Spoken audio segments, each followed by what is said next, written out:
Folks, Black Star Network is here.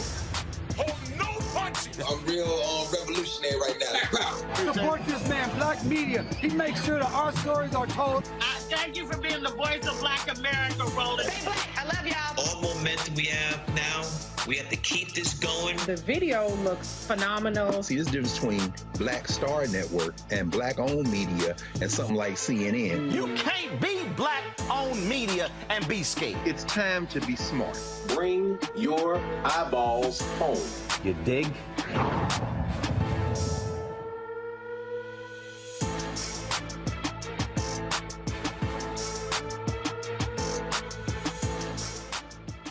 Today is Friday, October 7, 2022. Coming up on Roland Martin Unfiltered, streaming live on the Black Star Network from the campus of Texas Southern University.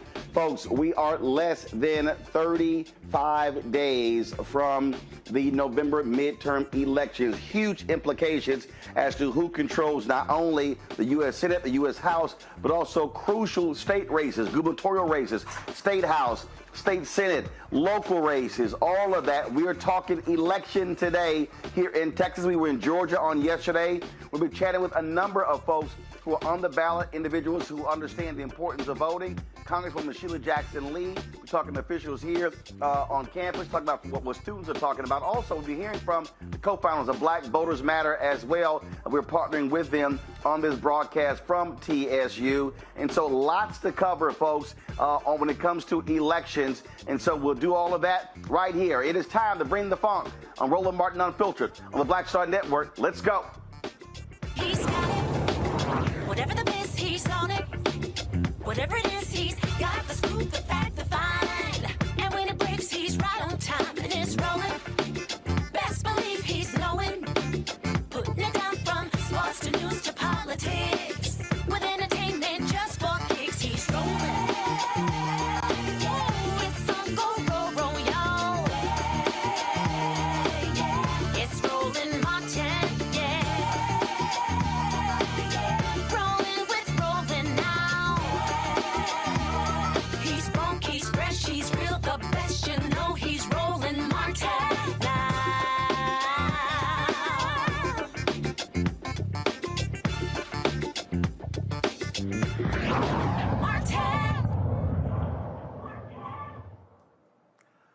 All right, folks, it is good to be back home in Texas. My high school, Jack Yates, right across the street. We're on the campus of Texas Southern University in the Barbara Jordan Mickey Leland school here. Of course, two distinguished graduates, both former members of Congress. One of them, the first black woman elected to Congress since Reconstruction.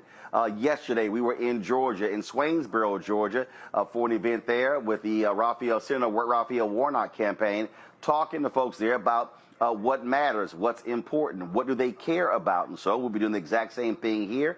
There are a number of people going to be coming through, candidates who are running for office. We're talking to Congresswoman Sheila Jackson Lee. Y'all let me know Congressman Al Green is going to be here, my alpha brother. So the number of people are going to be chatting with. Students also be here as well. And we can't wait to get their take on what they care about during this election. It really is an important one. We cannot understate how critical this is. Now, you watching, you probably will say, well, we always hear that. People always talk about how every election is the most important thing. Well, that's not a lie. Every election is important because what it speaks to is in terms of where we are going as a country. Who do we want in charge? Over the last 2 years, we have experienced the election deniers who are running for office on the Republican side. Some of them, a number of them, are actually leading in the races. They don't believe the 2020 election was fair. They literally are trying to rewrite laws, have rewritten laws. In this particular state, you have had some of the most onerous voter suppression take place. It was already a hard state to vote. Now it's made even harder. We're in Harris County, where Houston is located, and Republicans have been targeting this state specifically. Why? Because they have not liked the fact that Democrats have been elected in Harris County. And so what they have done is target this county as much as they can when it came to voting. You might remember they had drive-through voting in the 2020 election. They went to court, they changed the law, and they actually outlawed that for some reason, which makes no sense whatsoever. And so Republicans understand, and this is not just in Texas, it's all around the country. When you expand the electorate, when you create more opportunities for people to vote, then Republicans who are unwilling to fight for those voters or present their ideas, they try to stop that, because Democrats win when more people vote, when you expand access to the ballot. That's why they've been fighting ballot drop boxes. They've been fighting mail-in balloting, even in states where historically they've had no issues with mail-in balloting. You've heard them lie about voter fraud. You've heard them make things up when it comes to that, all in an effort for them to change the laws in order to make it easier for them to win. Of course, you sitting at home will say, and there's some people we know, when I see them on social media, they say, well, this is really no big deal because, you know what, I don't think that voting matters. Well, this is very simple. If your vote did not matter, if voting was irrelevant, then why would Republicans be so aggressive in trying to prevent folks from voting? It's a really basic question. And so for the next couple of hours, we're going to talk about what's happening with the election, talk about issues, and also what's on the mind of voters. I want to talk right now to Dr. James Douglas, a distinguished professor of law at the TSU Thurgood Marshall School of Law. He has been very much, he's seen a lot of this sort of stuff. You've seen the legal challenges in this state as well. Doc, glad to see you, my alpha brother. Here's the thing that is so important. We just saw this week on Monday, Judge Ketanji Brown Jackson, how she came out firing, laying out the importance of the 14th Amendment, and made it clear she didn't run from the issue of race. She's made it clear to them, no, the 14th Amendment was specifically about race. It wasn't race neutral. We've seen, and that's a voting issue. They were dealing with the addition of a 2nd congressional district in Alabama. They've stopped the addition of additional one in Louisiana. Black population significant in those two states. They should be having a 2nd congressional district. Unfortunately, they are not. Just your thoughts on the legal battles, because this is really where the war is being waged, in courtrooms across America. You're right, Roland. And this is why it's important to vote, because when you were in high school, you learned that there were 3 branches of government: the executive, the legislative, and the judiciary. They didn't tell you that the judiciary branch is more powerful than any of the others. The Supreme Court rules the country, because the Supreme Court can decide whether what the president does is legal, or a statute that the Congress passed is legal. And who decides who's on the Supreme Court? The president and the Senate. Well, and that's the U.S. Supreme Court, but you still have the important role of the state Supreme Court. Yeah, and here in Texas, we vote for them. So if you don't vote, you literally are not voting for the very people who are deciding cases. I know, but remember, the U.S. Supreme Court can tell the Texas Supreme Court that they're wrong. Right. No one can tell the U.S. Supreme Court that they're wrong. On some things. But what I try to get our people to understand is we have to think of this thing much broader. So we see the rulings coming out of Pennsylvania from their state Supreme Court. Yes. We see the rulings in Wisconsin. Republicans control that because of gerrymandering, but they outlawed ballot drop boxes, state Supreme Court. Well, the North Carolina State Supreme Court, when Democrats got back control of that, they ruled racial gerrymandering to be illegal. And so here in Texas and other places, I'm trying to get people to understand that you might vote up top, but if you don't go down and you ignore those state judges, they are actually making rulings that have an adverse impact on black folks every day. They're making rulings, but also remember the state legislatures determine who goes to Washington. Right. And so when it comes to drawing the district lines to decide which voters vote for whom, it's the state legislators that do this. So you're right. Local politics is extremely important. All voting is important because all voting affects our everyday life. Mm-hmm. And people who don't vote then shouldn't be complaining about what happens with their everyday life. That's why it's important for everybody to go out and vote. Because if you don't vote and make your voice heard, then the other people and I'm talking about the white people, especially the white racists, they're going out and putting people in office that will do what they said. One of the things Donald Trump did was he told his constituents when he was running, these are the people I'm going to put on the Supreme Court, and this is what they're going to do. And they're doing what he said they were going to do. Well, here's the thing that jumps out at me. Again, when I talk about the legal battles that I get going on, and that is when you look at attorneys like Mark Elias, when you look at NAACP Legal Defense Fund, Lawyers Committee for Civil Rights Under Law. I mean, they are literally in a war every single day in these courtrooms, battling these crazy legal theories of these conservatives who are trying to do everything they can to minimize the impact of black Latino voters. Oh, that's true.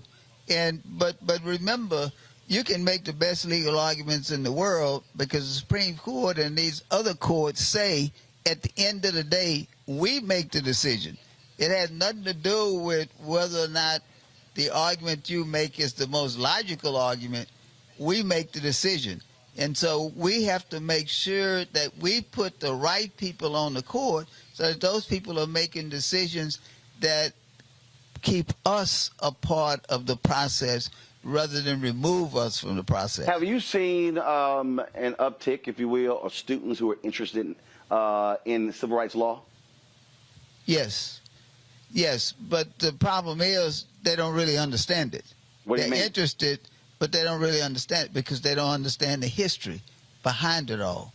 See, we have allowed other people to teach our kids the wrong history, which is why the Republicans are fighting so hard to make sure that critical race theory is not taught, because they don't want our kids to know what effect government has had on them. Right.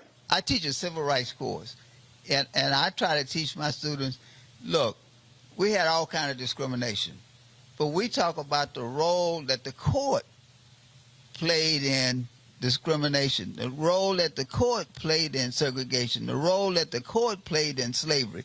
So they don't teach you that in high school. Right, but you said that they don't know it. So the question is, again, what is the emphasis here at an HBCU, at TSU? Those students are coming through because I've talked to others who said that because of Black Lives Matter, because of Black Voters Matter, because of all the momentum we've seen over the past decade, there's been a resurgence, if you will, not only in students going to HBCUs, but also interested in civil rights law. Oh, I agree. And that's why I say that's why the right wing does not want our students and our young people to know. And it's our responsibility to make sure that they know the impact that the right wing and the right wing government has on our communities. So yes, we have a lot more young people now who are interested in politics, who are interested in voting, and understand the importance of voting. Absolutely. Well, Dr. Douglas, always good to see you. We certainly appreciate it. Thanks a lot. And again, it's a lot of, I keep telling people when you don't know, you don't know. And so that's why we use the media apparatus to also teach folks and train them. I want to remember this. 3, Barbara George, Mickey Leland, Craig Washington, all graduates of Texas Southern University, all represent the 18th Congressional District. All right. We appreciate it. Thanks a bunch. All right, folks, we're going to bring in a couple of more guests right now to talk about in terms of, again, what is at stake and what's going on in terms of what we're doing here. And again, folks, I know some of you may be saying, oh my goodness, you know, we hear all vote, vote, vote, vote, vote. But we're trying to walk people through and explain to them exactly what it means and what they should be doing and things along those lines. And so, Damien Walker, what's Damien Walker? So Damien Walker, step on up, please. And Lori. Okay, all right. Cool. Come on, Damien, come on. All right, take a seat. How you doing, sir? All good, all good. All right, Damien, how you doing? Doing well. Doing well yourself? Doing great. First of all, let the folks know what you do. Damien Walker. I'm the founder of Cognitive Justice International, nonprofit where we focus on justice solutions for issues that are out there. So right now we're focusing on something of voting rights and also training agencies to learn how to work with the population that has barriers, and also training those individual barriers that have been impacted by the justice system or haven't had opportunities to just take advantage of some of the educational and other opportunities in society. All right, then. And one of the things that I think is important, and I say this all the time, we got to have Schoolhouse Rock 2.0, is so many people who literally have no clue, no understanding of how all of these dots are connected. Yes. When you talk about public policy, what they care about on the ground, and the individuals who are actually making these decisions. Yes, yes. So I think the individuals that make the decisions, the people have to be educated. So I'm formerly incarcerated. I was incarcerated at the age of 16 and released at the age of 33, so right at 17 years. So a lot of times we miss out on those experiencing growing up and being taught about voting and being taught about policy and being taught about the importance of voting locally and not just focusing on the national politics. So when you have individuals that come from backgrounds like myself, they have to be educated because they've never been educated. So it's not even a re-education, it's an education. So all those especially things, even on who has the right to vote. Yes. I mean, we see what's happening in Florida, where frankly, Governor Ron DeSantis is going after folks with the right to vote, even though the state sent them applications, told them that they could. And so now folks are trapped into that. We saw that happening with a brother who was actually in line on this campus for forever. And then all of a sudden they came after him by saying, oh, he wasn't really authorized and wasn't allowed to vote. Yes. So it's understanding what is your status, even if you're out of jail or prison, and if you are able to vote so you don't get into further trouble, because we see Republicans are actually targeting the formerly incarcerated. You have to understand the voting rights and the voting laws in your state. So, for instance, Texas, if you are off parole, off probation, or you have been exonerated from a crime, you immediately get your voting rights back. And if you come from TDC, which is our state prison system, once you are released off parole, they will send you a registration card. So you basically have to understand the voting rights in your state. That's what's most important. Absolutely. Yes. And those training sessions, how have they gone? And how many people have you reached? How many people have you touched? I think because I partner with certain agencies, the focus is probably over the last year, maybe close to 1,000, because we partner with other agencies. There's one agency here in Houston that they actually go into the jails, Harris County Jail, and they register individuals to vote. And now they've made Harris County Jail 701. They've made that a polling station, so the men and women would come down once they register to vote and they're eligible. They would come down in a jail in Harris County to vote. And we're seeing other states who are now understanding this, who are making efforts to expand and provide opportunities for the formerly incarcerated to vote. But again, it's still a struggle, and I keep telling people it's based upon your state. Yes. They may be watching what's happening here or in Florida, somewhere else, but your state may be totally different. Yes. So you have to focus on your state, because if you don't, you'll get frustrated, and then you'll frustrate the masses, because there are people that want to vote. When I got my voting rights back, I felt like a citizen. So there are individuals that actually want to vote. In Harris County, 1,500 people become eligible to vote, register to vote every year. But there's not a focus on those individuals. We call them the forgotten voter. Nobody's really reaching out to them. Nobody has a campaign for them. So it's on individuals like myself and other individuals that know to be able to educate these men and women that you can vote in your state.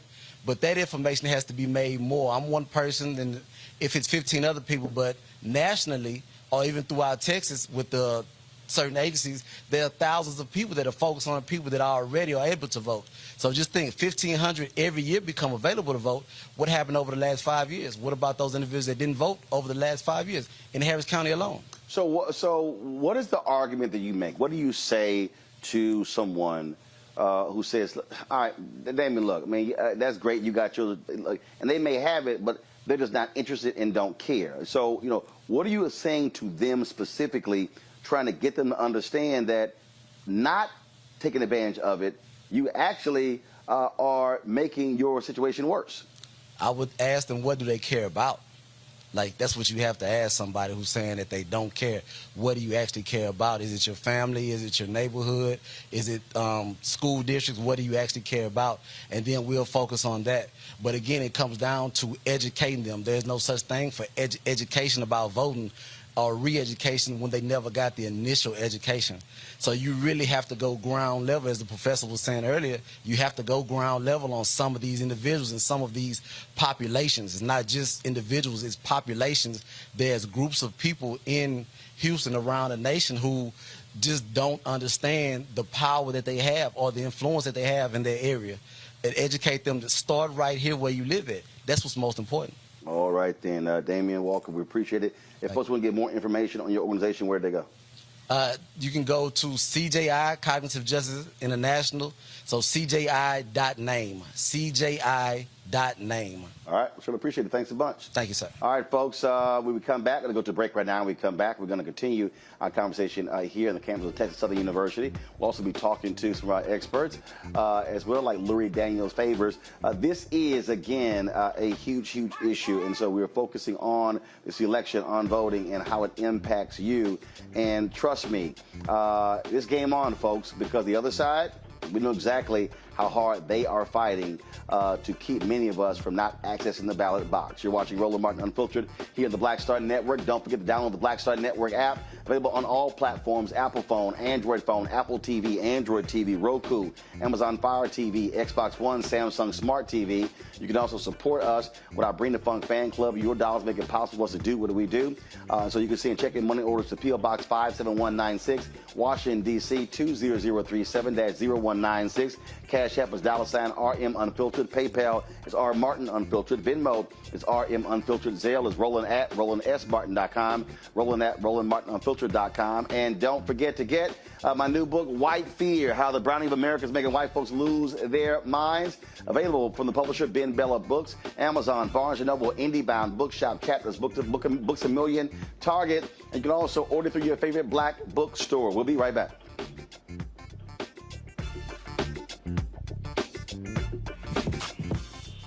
When we invest in ourselves, our glow, our vision, our vibe, we all shine.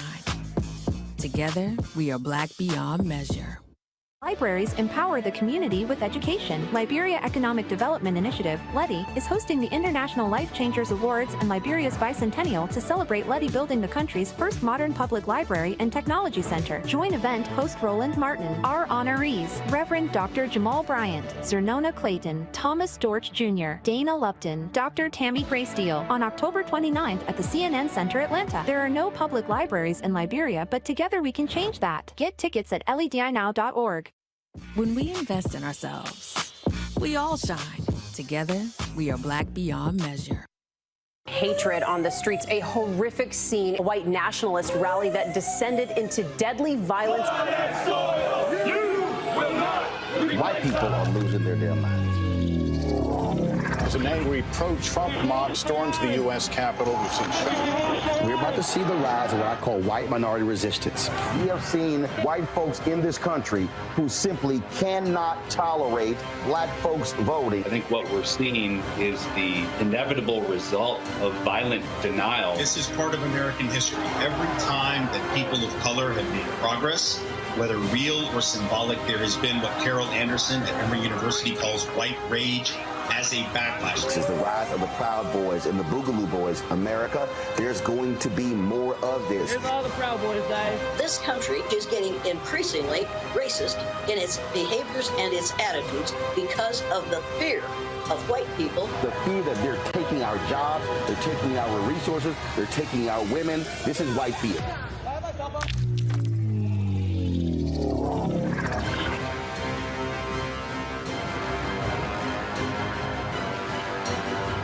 It's Kim Whitley. Yo, what's up? This your boy Ice Cube. Hey, yo, Peace World. What's going on? It's the Love King of R&B, Raheem Devon, and you're watching Roland Martin Unfiltered.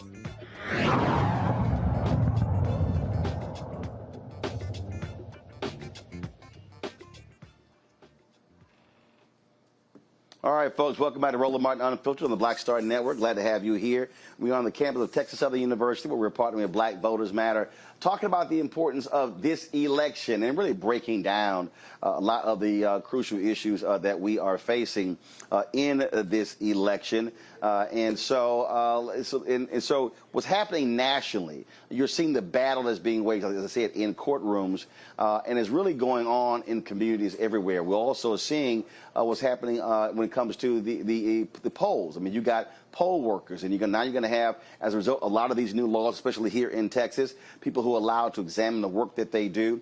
All this is after the big lie in Donald Trump and the MAGA folks after the 2020 election, when he simply got mad because he lost. And yeah, take the L. But no, he refuses to do so. So what Republicans did while in power, they then begin to use that power to begin to change election laws, even in states where he won, like here in Texas. You're talking about change laws in Georgia. We've seen it in Arizona, in Iowa, a number of states, Florida, all across the country. And so this is a concerted effort that we're seeing all across this nation. All right, folks, joining us right now is Lori Daniels Favors. First of all, she, of course, has this radio show on Sirius XM every single day. But that's where she moonlights. She has another job, of course, where she is very much involved in these legal matters. And so she'll tell us about that. Lori, what's happening? Hey, Brother Roland, how are you? Good to be with you again, sir.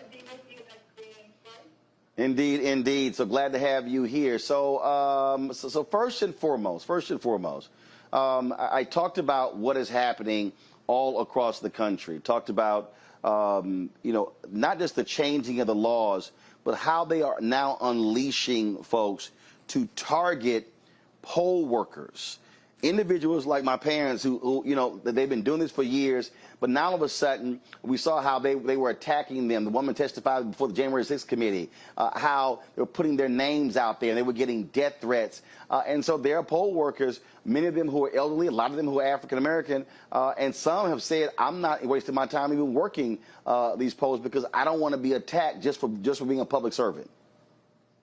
You know, what we see when those things are happening and when we're seeing people all across the country who are intent on making it dangerous for poll workers, who are intent on making it difficult for ballots to be counted, all based on the big lie, what we're really seeing is the continuation of centuries of developing expertise in how to intentionally exclude Black people from being able to vote, or as I like to call it, from being able to pick the king.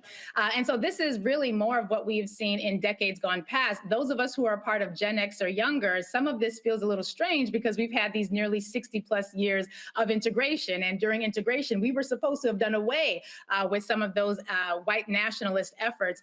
But the reality is that we now have an entire segment of our population, of the American population, that has come out of the racist closet, and they're willing to not just spout their beliefs verbally, but they are also willing to take action, which is why we need not just leadership from the federal government, but we need to make sure that the boards of elections in states and municipalities, that governors and that legislative bodies all across the country are taking action to ensure the sanctity, the physical sanctity, not just of our poll sites, but of our poll workers as well.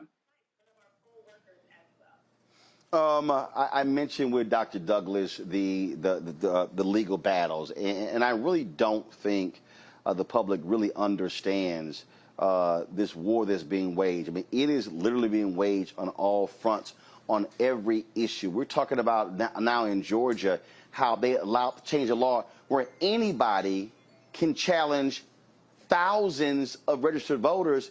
And now you've created this laborious task to actually prove it, and they are removing people from the voting rolls. That's right. And what I always like to remind people is when we see language like that, what they mean is any white person can challenge a ballot, right? Because I would love to see a bunch of brothers and sisters and family and friends from our communities go into some of these other spaces and try to challenge votes, try to raise an issue about the sanctity or the validity of the voters in those communities. And we know how that's going to turn out. So for our brothers and sisters who are living in communities or living in states or jurisdictions that are governed by folks like Brian Kemp, who hopefully will not be a governor for much longer.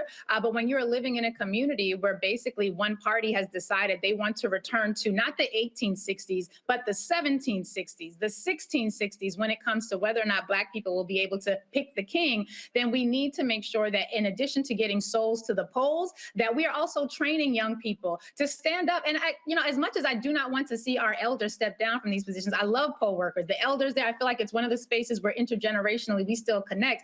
We do need some young people to be up in these spaces. And I'm just saying, we got a whole lot of folks who do territorial engagement and they want to be big and bad on the block. Can you be big and bad at the poll site? Can you be big and bad and not just defend your turf, but can you defend the elder as he or she is making their way down to the poll site to do the work for the people? You can be big and bad on the corner. Can you be big and bad to protect the people who are coming to vote, to make sure that we're going to have people in positions of power that are going to make it better for all of us? At this point, we are in all hands on deck mode. And I asked my audience earlier this week, if we had to replace the institutions that are currently operated by white people, if we had to replace them and meet our own needs, could we do so? And Roland, it's really hard for me to realize that for a lot of our communities, our only thought as it pertains to how we can do for self is holding other communities accountable, is doing the work of making sure that we're going to get those police officers and we're going to charge them and we're going to make sure that we're defending our rights. Yeah. We want to defend our rights and we want to hold people accountable and we want to press lawsuits and we want to do the work of making sure that we are not under attack.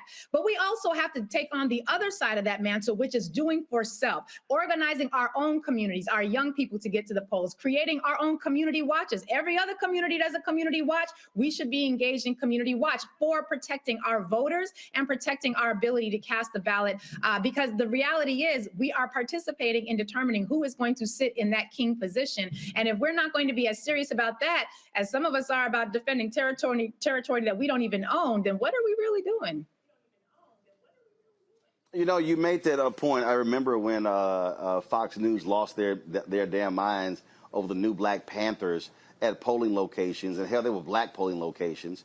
And you're absolutely right. I mean, having our folks literally say, okay, fine, y'all want to roll up in our community? We'll roll up in your community. And then when they start yelling, it was like, I'm sorry, we're following the law. I mean, just very reminiscent of when the Black Panthers went to the state capitol in Sacramento, and the white folks lost their minds, and they said, oh, no, same law. What did they do? The white folks changed the law. So did. They changed the law. And so maybe if thousands of Black folks roll up in white neighborhoods and go to the polls, they may say, hey, change that damn law. We can't have just anybody walking up in here doing this. And you're right, for all these keyboard gangsters out there, the people who sit here and whine and complain, in terms of, okay, what y'all gonna do? And and I know some of them get mad at me right now. So all you FBA, ADOS, B1 people, where y'all at? Y'all got smoke for everybody else who want to do something. When y'all going to show up and actually organize yourselves and say, fine, this is how we're going to do it? Yeah, I said it. Listen, I heard it and we all heard it loud and clear. But the reality is, it's one thing to be a keyboard gangster. It's another thing to be real about this life. And if you're real about this life, and by that, I mean, if you're real about Black people being able to control our communities, if you're real about making sure that our water is clean, if you're real about making sure hospitals aren't being shut down in our communities, if you're real about making sure that we're going to have expanded access to health care in the entire Black Belt, which is led by Republicans who refuse to embrace Obamacare, if you're real about making sure that Black people are going to be able to have housing, if you're real about making sure we can send our kids to schools and that our children's emotional well-being will be centered, not just Karen and Timmy's child who don't want to learn about white supremacy and the unearned privileges that they and their family have. If you really about this life, then let's put our feet where our words are. I would love to see, it would be great to have a bunch of us go into their communities and start checking their election or questioning their elections. But I would rather see that same energy come here to defend Black people who are trying to vote. I would love to see, instead of us going at each other over whether or not we think an executive order is going far enough, why don't you take that energy to the polls, make sure grandma, grandpa, young sister, young brother, everybody in between who wants to vote is going to be protected and able to do so. We have a whole lot of energy when it comes to battling each other. I would love to see us take that energy and instead of battling each other, defend each other's right to participate in king-making time, because our clean water, clean air, job security, voting rights, housing, criminal legal reform, education reform, literally everything we rely on for sustaining ourselves is on the ballot this year.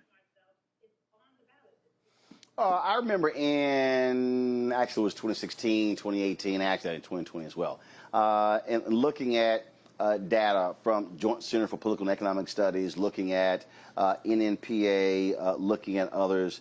When the question was asked, are you enthusiastic or are you likely to vote? And so when you begin to look at that chart, black folks, 65 plus, highest, their whole deal is like, yeah, we doing it. In fact, I remember when Melanie Campbell and the National Coalition on Black Civic Participation had one of their phone banks. One of the workers, I forgot the state they called, and it was a old black woman called. And she's like, baby, look, I don't need y'all calling me. I don't need y'all calling me, asking me about election day. She said, my son coming to pick me up at this time, take me to the poll, and bringing me back home. She said, y'all should be calling somebody else. And the woman who was called, she cracked up laughing, but she literally was like, baby, I don't need you calling me. She's like, I got this. It was in 2020, I think, when I was in Dallas.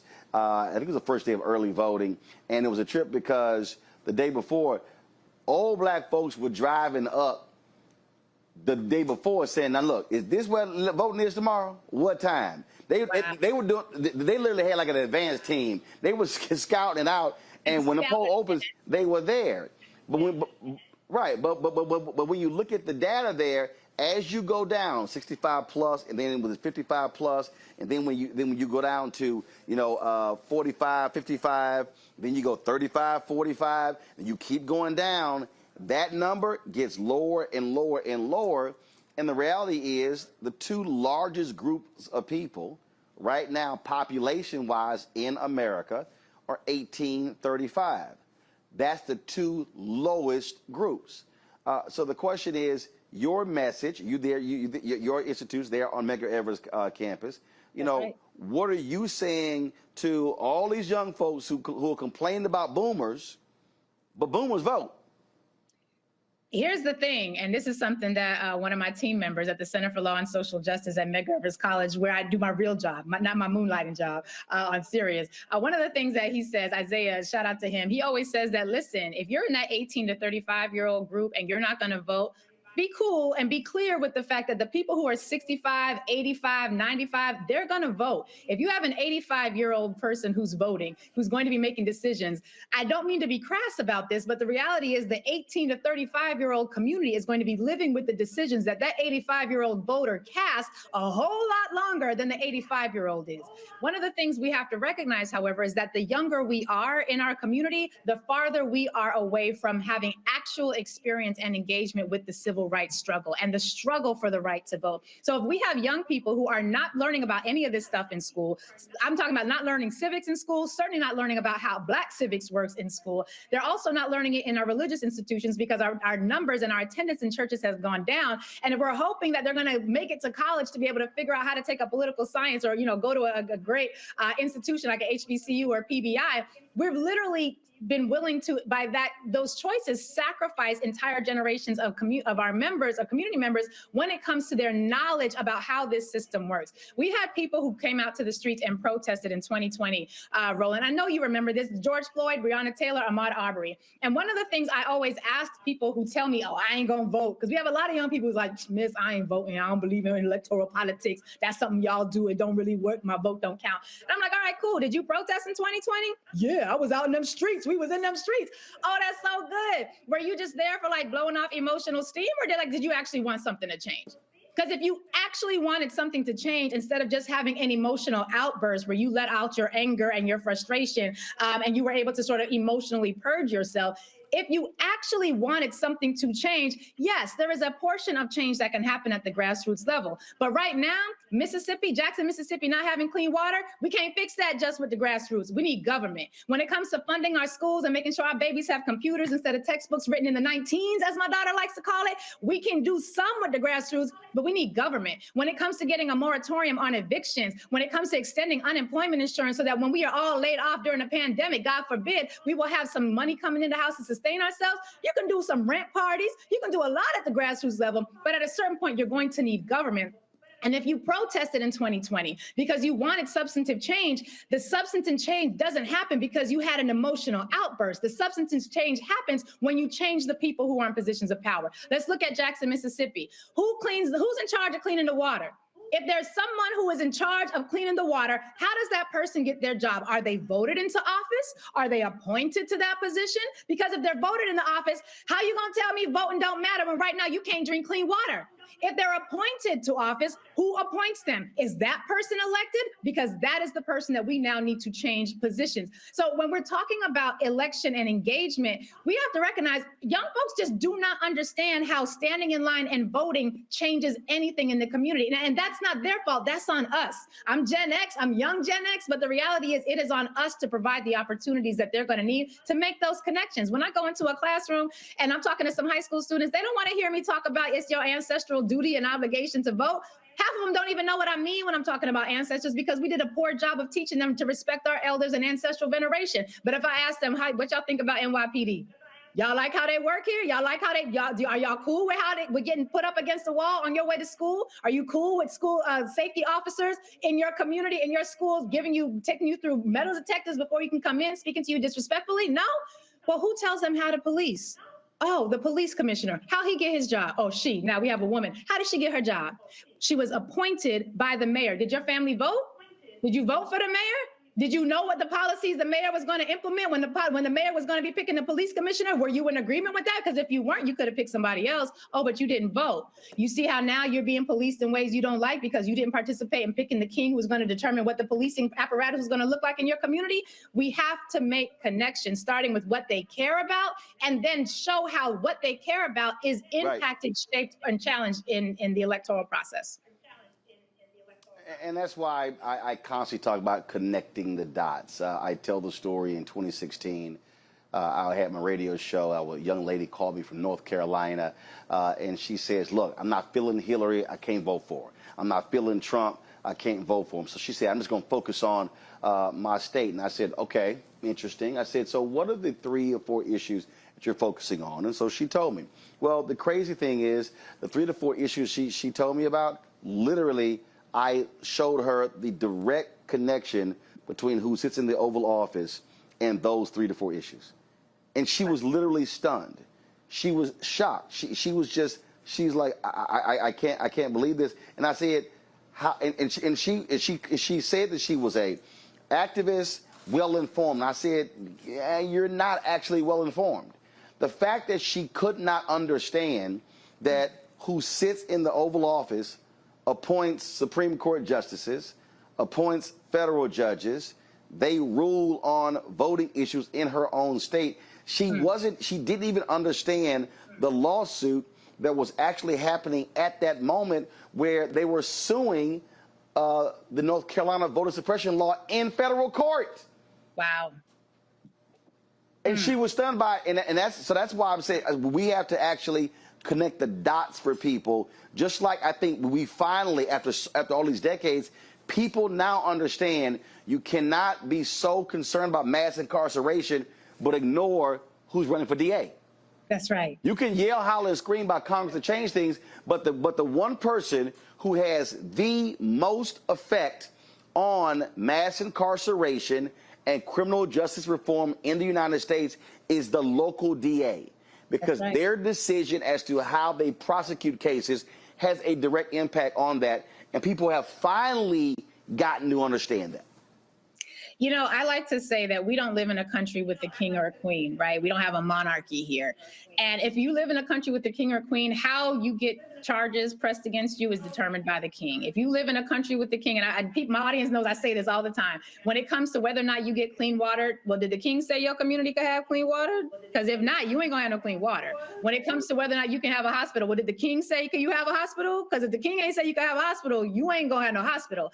In this country, the kings are the people who got the most votes, because the people who get the most votes determine whether or not a hospital stays open in a Black community or gets shut down. The people who got the most votes determines whether or not that DA gets the DA that wins is going to determine whether you have equitable, progressive criminal legal system reform, or if you're going to have something that looks closer to slave patrols in the 1700s. And so the reality is we have to be clear about creating educational opportunities for our community that fill in that gap. Some of the things that we're doing at the Center for Law and Social Justice, we have every Wednesday for the next from now until the election, we're breaking down the ballot. We're taking each office, we're talking about what it is, virtual programming, free of charge, of course, that we provide for local community members in Black language and in ways with examples that we can understand to break down and explain the ballot. We launched an 11-week Advocacy Academy course that we provide for the community so they can learn how to be effective advocates, because I love a good protest as much as anybody. But if my protest is not connected to electoral engagement, then it becomes just an emotional outlet. It does not get tied to any substantive change. We had those same protests in New York City going back to 2020. Those folks protested so hard and so well and so long and so effectively, they forced the then mayor, Bill de Blasio, to create a racial justice commission. Full disclosure, I'm one of the commissioners. Out of that commission, we put together 3 ballot proposals that are going to put the city on a path forward to embracing racial equity as a central governing paradigm. 3 proposals, and it's beautiful. We had hearings, we had testimony, all triggered by protests. But if New Yorkers don't come out and vote for them, then it all becomes theory. The protests could lead to substantive change if people understand that that substantive change requires them to go to the ballot box and actually vote on the proposals, vote on the people who are in alignment with what it is that you want. And I'll just share this. I had a guest on earlier this week, Kelly Huff, and she made it real clear. She said, how am I supposed to trust you? You talking about you want to be a part of the revolution, and you bout it with the revolution, and you ain't gonna stand in line for half an hour and cast a ballot. Like, are you really dependable? How much can we actually depend upon you? So in addition to making sure our people understand how to connect the dots, we have to give them pathways forward that lead them from my frustration and my anger and my concern with the lack of my needs being met to actually engaging in the process in ways that will provide meaningful change for them. All right. Lori Daniels Favors, always a pleasure. Tell folks when you're on SiriusXM. We are on SiriusXM for the Lori Daniel Favors Show, Monday through Friday, 10 a.m. Eastern, every single day. Give us a call, 866-801-8255, to chime in for the conversation. I appreciate being able to talk with you about this, Roland. You know I care about this issue a lot. I could tell just a little bit. A little bit. Just a little bit. All right, I appreciate it. Thanks a lot. Break here, and when we come back, we're going to be chatting with some folks here. Some of y'all students, yeah, I'm going to put y'all in the hot seat. They're asking, oh, don't be. Look, you roll in here, you're going to have to answer something. So we'll talk to some of them. We'll also talk to Reese Cover. She's here. Monique Presley is here. Also, Congresswoman Sheila Jackson Lee, Beto O'Rouke. Others will be coming through here over the next hours. And looking forward to having that conversation. Folks, if you're watching on YouTube, hit the damn like button. It ain't that hard. It's real simple. Like, then go comment, all right? Y'all love commenting. Hit the like button. Same thing, you show Facebook, share it as well. And those of you who are watching Instagram and Twitch and other platforms, be sure to do the exact same thing as well. Also, download the Black Star Network app, available on all platforms: Apple phone, Android phone, Apple TV, Android TV, Roku, Amazon Fire TV, Xbox One, Samsung Smart TV, and of course, you can support Bring the Funk Fan Club. Your dollars make it possible for us to do what we do. Send your check and money orders to P.O. Box 57196, Washington, D.C., 20037-0196. Cash App, $RM Unfiltered. PayPal is R Martin Unfiltered. Venmo's RM Unfiltered. Zelle is Roland at RolandSMartin.com. Roland at RolandMartinUnfiltered.com. And don't forget, get your copy of my book, White Fear, How the Browning of America is Making White Folks Lose Their Minds. You can get it at any bookstore: Ben Bella Books, Amazon, Barnes & Noble, IndieBound, Bookshop, Chapters, Books A Million, Target, or you can order from your favorite Black bookstore. Download it also from Audible. We'll be right back.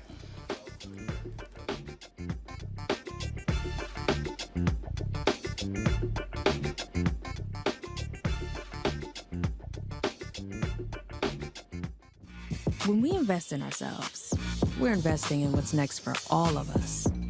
Growing, creating, making moves that move us all forward. Together, we are Black beyond measure.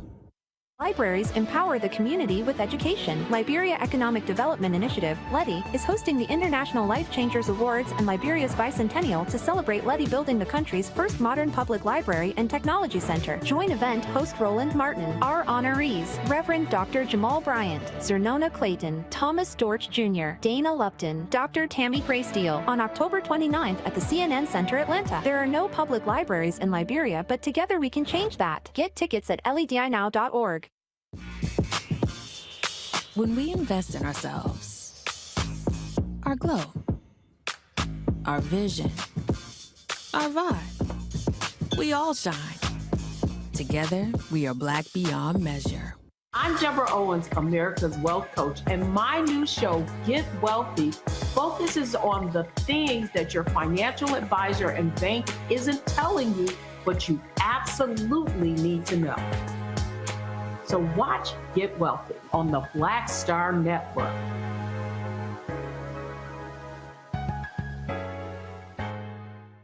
When you talk about blackness and what happens in black culture, we're about covering these things that matter to us, speaking to our issues and concerns. This is a genuine people-powered movement. There's a lot of stuff that we're not getting. You get it, and you spread the word. We wish to plead our own cause.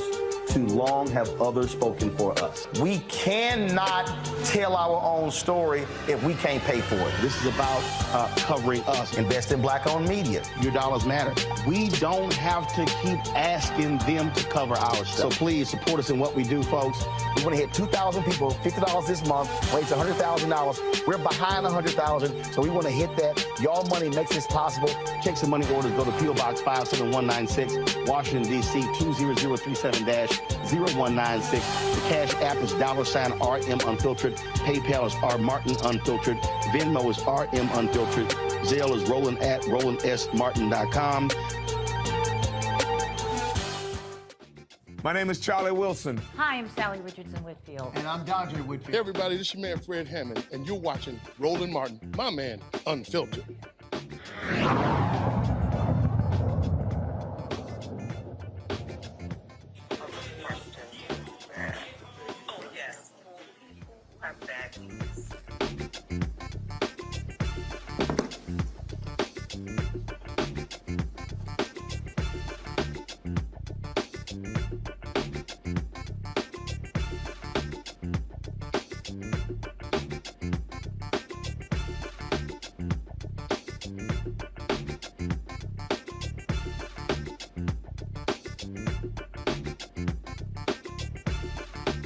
Welcome back to Roland Martin Unfiltered. We're here on the campus of Texas Southern University talking election. Huge elections coming up, not only in this state, but all across the country as well. Getting the thoughts of various folks while we are here. We're joined right now by a couple of TSU students. All right, who you with? Hello, I'm the president of the Black Law Student Association at Thurgood Marshall School of Law here at Texas Southern University. Okay, you and Christian Wolford. Right, might want to give your name. Right? Yeah, Christian Wolford. All right, you left something out. You left something out. Other than who I am? You left something out. Oh, and I'm Frag. Of course, man. Gotta show love. Come on now, you're supposed to lead with that. Of course. You're supposed to lead with it. All right, go ahead. Hello, my name is Lauren Lacey. I'm a 3L at Thurgood Marshall School of Law. All right, then. All right, so first question. When it comes to this election, what do you care about? I care about making sure that we have somebody that represents us as a people, making sure that the things that we embody as a people are being put forward. Such as the inequalities that we experience every day. I mean, I feel like you have to have somebody that really looks at those things and actually puts that forward. And so the main thing I'm really looking for in a candidate is, I guess you could say, just somebody that really just cares about the people. You know, because sometimes you get a lot of this artificial, kind of talk and stuff. And I just feel like that's kind of the things that we've been getting in the politics lately. But I want to make sure we get somebody that cares about us and that feels like they're genuine about what they're saying for the most part. I care about gun safety. I care about health care. And I care about environmental justice. And when it comes to those issues as well, what are the conversations you're having with fellow students? Is that happening as well in terms of what they're talking about and what they care about? Absolutely. I think that a lot of women on campus, we're having conversations about healthcare in terms of women's rights, the right to choose and forced births and things of that nature. In terms of gun safety, a lot of my classmates have children, so they're concerned about gun safety when it comes to sending their children to school. And even us being at school, I feel safe at Texas Southern University, but it's still a conversation to be had. And in terms of environmental justice. I know we were having conversations about the water crisis that's in Jackson. I'm from Detroit, Michigan, so Flint is always on my mind, and them having clean water. So it's definitely a conversation that's being had. I'll ask you this question, Christian, and that is, and we've heard different people who have talked about this, that, oh, you've got an increasing number of black men who don't care about voting, who aren't interested. What are you hearing? Are you hearing that? Are you hearing the opposite? And what are those issues, concerns you're hearing from brothers you know? Yeah, I mean, I think as a black man, sometimes we feel like our voices isn't heard or our votes don't count. And so I think it's very important to show that our votes count, for one, and that it's not too hard to actually get out and go vote. But people want to see the change. They want to see their vote actually being, translated into actually somebody being put in office that they really want. I think by Barack Obama being elected as president, that showed that our voice and that our vote matters. But we just need to continue to see that even in the local elections, and not just the big elections, but in the local elections, every election we can actually come out to. And so I think it's something that we just need to keep pushing. But I think we're getting a lot more awareness about, black men being able to vote. I think we're getting somewhere with it, but we just got to keep harping on it as men and hold each other accountable as men to really, drive that home to all the black men in our communities. See, I think that, I go back to something that Lori was talking about, and I think there are a lot of people, and I hear the same thing, people say, oh, why should we keep voting Democrat? Why should we keep voting? Nothing has changed. And what I keep reminding people is that the folk who get stuff aren't just the folks who vote, but the ones who also show up to press those who vote after the election. And we see some of that. But look, I cover city council in Fort Worth. I cover county government when I was in Austin. I've done the exact same thing other times. All too often, when I see groups of African Americans showing up, it's actually in protest to something, as opposed to what initiative is coming up and how we're flooding the city council chambers in the school board meeting. And so what I'm constantly trying to remind people is we've got to mobilize and organize ourselves after the election to get the things that they promised or the things that we say we want. We just can't go, oh, well, I voted, I'm good, they're there, now y'all go ahead and do it. That's actually not how it works. Pressure busts pipes. You got to show up. Go ahead, comment. I agree. I do think that you have to show up, but I think that, as Professor Douglas was saying, you have to have that initial education, but I think what we also have to consider is communication. I think I was listening to a podcast, I forget which one, it's probably NPR or something, and they were talking about how when they had an issue, there was a phone tree, and that phone tree went out to inform the parents at the school of whatever issue was happening. So I think that there are people in the community that are implementing different methods and different ways that we can keep one another informed, and I just think that we all together need to make sure that we're tapping into that outside of protests and outside of social media. As you said, connecting the dots is really important, but we have to, in doing that, make sure that we're informing people of what the dots are. So I think enhancing communication, I think, will definitely help with that issue. Well, and that's also where I tell folks, we also have to be honest about what we listen to, who we listen to, and what we're reading as well. And I get, it trips me out when people say, man, I sure wish we had some folks who are discussing this stuff every day, which is what we do for 4 years. And they go through this, and then they go, oh, I didn't realize that. Okay, just say you didn't realize that, but don't say you didn't, I couldn't find this. It was, and that's what probably drives me crazy the most, because, look, there's information out there. People are doing this every single day, but you have to have a willingness to actually step out there and actually get the information. That's what you got to have. Yeah, and I mean, I think the thing that we start to see in our community sometimes, we get so bogged down in everything that we have in our daily lives, and we get so caught up in what we were used to growing up, sometimes being able to transition over into actually getting into these podcasts and get onto these calls and being able to get into these these meetings and stuff like this is important, because, you need to get outside of your comfort zone. And so sometimes it takes, some injustice or anything of that nature to actually pull it out of people to want to get on these podcasts, to want to get into, these type of streams and these live streams, because we're just not interested if it doesn't actually affect us personally. And so sometimes we have to get out of that, and we have to actually start figuring out ways that we can actually, touch us personally outside of just, what we see, as injustice. Well, but I think there's some things though that touch us, but it's not always like it touches me directly, because I think it touches us indirectly, and I just think that if we wait for something to touch us directly or personally, then we're making a huge mistake.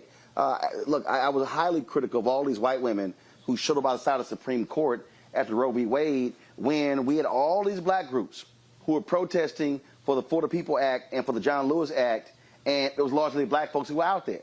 And I'm like, oh, what? Like, oh, y'all showed up. Y'all know how to roll up on places now, huh? And that's a perfect example. It's like, so, well, you showed up after they overturned it, but this is where you should have been before they ever overturned it. And so I keep telling people, stop waiting, stop playing defense, stop waiting after the fact. You know, same thing, Lori made this point, and I've said this well, when it comes to all these people who were at George Floyd protests. The same folk, when we were talking then after the fact for those various bills, George Floyd Justice Act, there should have been the amount of energy put in the George Floyd protest, there should have been the same energy into the protest to get the George Floyd Justice Act passed. Same thing. But again, a lot of folk are, as she said, operating on emotion, as opposed to, are you in this for the long haul, or you simply in it for this quick high, and now you can just post on social media you went to a protest. That's what drives me crazy. Okay, you laugh, because you know I ain't lying, because you like... I don't think you're lying. However, I do think I'm black, obviously. So for black people, a lot of people are in survival mode. They wake up in the morning, they go to work, they grinding, you know? So I think pocketbook issues and those issues that touch them directly are the triggers for them to become involved in politics and say, okay, what happened? Whose fault is this? So with connecting the dots in terms of education, I think we really have to say, hey, this is an issue, a pocketbook issue that you're having. This is who we're... No, I get pocketbook. You know? I get pocketbook, but I purposely use the George Floyd example. Okay. That wasn't pocketbook. And we're talking about millions of people in cities all across the country. But when Congress was actually debating and actually negotiating the George Floyd Justice Act, you didn't have 1% of the protest. And I believe that had 25% of those protests took place to get the law passed, it would have put the amount of pressure needed on Congress to get it done. But when they didn't see pressure, they were like, oh, we good. We ain't got to really do it. And that's what I'm saying. And so I think we have to constantly challenge people. Same thing when it comes to voting. Yes, we want you to vote. But we also want to see you do something when the election is over. Because that's actually how things get done after the fact. And I think we got to keep preaching that. And there's so many people who talk about we need this, and they've actually never stepped foot in a school board meeting, a council meeting. You got to go where the power is. You can't just yell and scream how I want something and not go where the power is to actually get it. That's what I'm saying right there. Final comments. Yeah, 100%. And I mean, in closing, I feel like that goes back to educating everybody about what the power lies, where the power lies, and what power we actually have. And so we all want to be there in the big protests and the big rallies, and it looks good, and you know everybody's all hyped up. But like you said, the real action happens behind the scenes, or when you actually go to make those votes. And so we actually have to educate our people on what is going to be in the legislation, what is being passed, what we need to vote on, what is actually at stake, what's the big controversy, because sometimes we don't even really understand the true controversy behind some of these decisions. The Dobbs decisions, people don't really understand the true controversy behind some of these decisions. And so I think the education and being able to give people the actual security that, you know, hey, what you're feeling is okay, but let's try to put this in a way that actually we can make a difference. And so some people don't feel like they're qualified to make a difference. They don't feel like they're qualified to be in those meetings. They don't feel like they're qualified to even go, you know, to even vote sometimes. And so I think that we need to give people that security to do that as well. Thank you.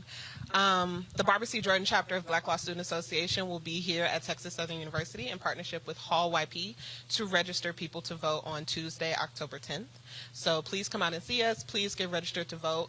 I hope that by watching the show and having this conversation, you are empowered within your right to vote, and that you're gaining knowledge and you're connecting the dots to know that your vote matters. All right, one more. So you can be registering to vote What's the plan of action to get them to the polls? Huh? I'll take whoever to the poll that needs to go. We should do a march to the poll. That's what it sounds like. No, I'm just asking. Yeah. I'm just asking because I was at CBC last week and I posed the same question of the D9 leaders. I'm like, we have all these initiatives to get people to register, but we got, are you going to turn out? And folks are kind of like, that's a good point. All right. So you're sponsoring a bus to the poll? Huh? You're sponsoring a bus to the poll? You said you driving? I'll drive whoever. I'm just saying. I got it. I'm just saying. I'm just checking. All right. I'm just checking. See, you the one what y'all didn't see on camera when I was like, we got some students. She was like, what questions you asking? I did. And I said, whatever comes out of my mouth. And I answered. See, there you go. So why were you initially all? Oh, it doesn't no. hurt to ask. No, has never hurt anyone. See, we know. And that was my response. See, when you got swagger, you like, man, ask whatever. I got this. Did I not do a See, good job? huh? I did a great job. Yeah, that's all right. So we're good. It's all right. I mean, we want to thank you, Roland, for having us Thank you. back off to the association, and we're glad to have you at TSU. All right. I appreciate it. Thanks a bunch. All right, folks, got to go to a break. We come back. Y'all hold on 1 second. I got to go to a break. We'll continue having our conversation. I'll be talking to more folks as well. Reese here? Oh, I ain't hear her cussing, so I ain't realize. Y'all, I ain't hear her come in cussing. I ain't realize Reese was here. So I'll be chatting with Reese. I'll be chatting with Monique. And I'll be chatting with Monique, stop talking. I got this. And I'll be chatting with Congresswoman Sheila Jackson Lee as well. This ain't my first rodeo. Just sit over there and type on your phone. All right, folks. Of course, we're here on the campus of Texas Southern University. I'm glad to be here talking about this election, the importance of it, issues, what matters to our people, and why also we must understand the power of our vote and not have untapped power. And speaking of that, I want to thank a bunch of y'all who saw my interview today on The Breakfast Club. You can check it out on their YouTube channel. Y'all know I was straight bringing the funk, even when it came to that ignorant fool Kanye. And so check it out on their YouTube channel. And don't forget to support us in what we do. Download the Black Star Network app, available on all platforms: Apple phone, Android phone, Apple TV, Android TV, Roku, Amazon Fire TV, Xbox One, Samsung Smart TV. And support us in what we do by joining our Bring the Funk fan club. Our goal is to get 20,000 of our fans on an annual basis, contributing $50. That's $4.19 a month, 13 cents a day. Check your money orders. Go to P.O. Box 57196, Washington, D.C. 20037-0196. Cash App, $RM Unfiltered. PayPal's R Martin Unfiltered. Venmo is RM Unfiltered. Zelle is Roland@RolandSMartin.com. Roland@RolandMartinUnfiltered.com. And get your copy of my book, White Fear, How the Browning of America is Making White Folks Lose Their Minds. Lord, they've been losing their minds even in my interviews. And so we've been having some great ones and some great conversations. And so great chats this week again on The Breakfast Club with my man Sway, Sirius XM, Bevy Smith, and others. You can get it at Ben Bella Books, Amazon, Barnes & Noble, IndieBound, Bookshop, Chapters, Books A Million, Target. You can order from your favorite black bookstore, or you can download it from Audible. We'll be right back. All right, now y'all done. Congresswoman? When we invest in ourselves, we all shine. Together, we are black beyond measure.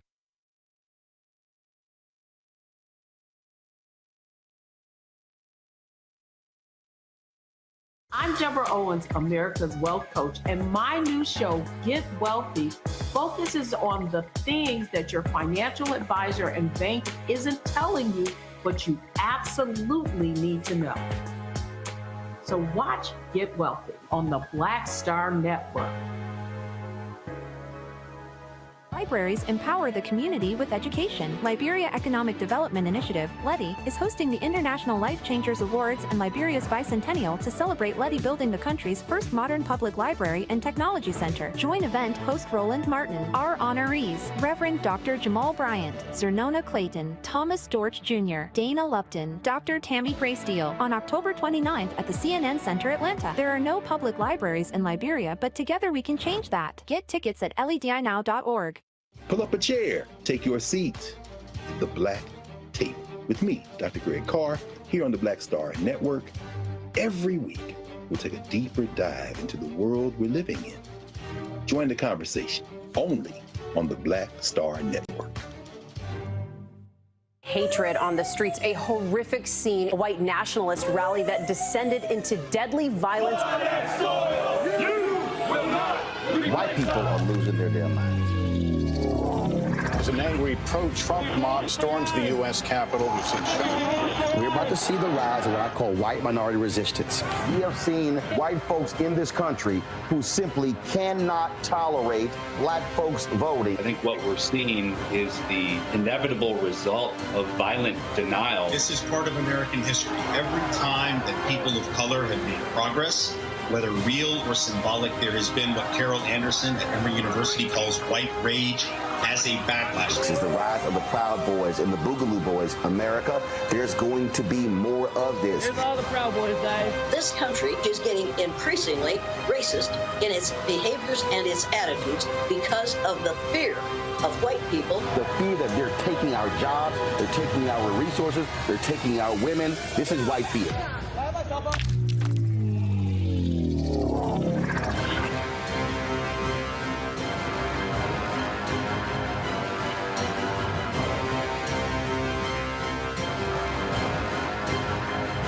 Hey everybody, it's your girl Lunel. So what's up? This is your boy Earthquake. Hi, I'm Chaley Rose, and you're watching Roland Martin Unfiltered.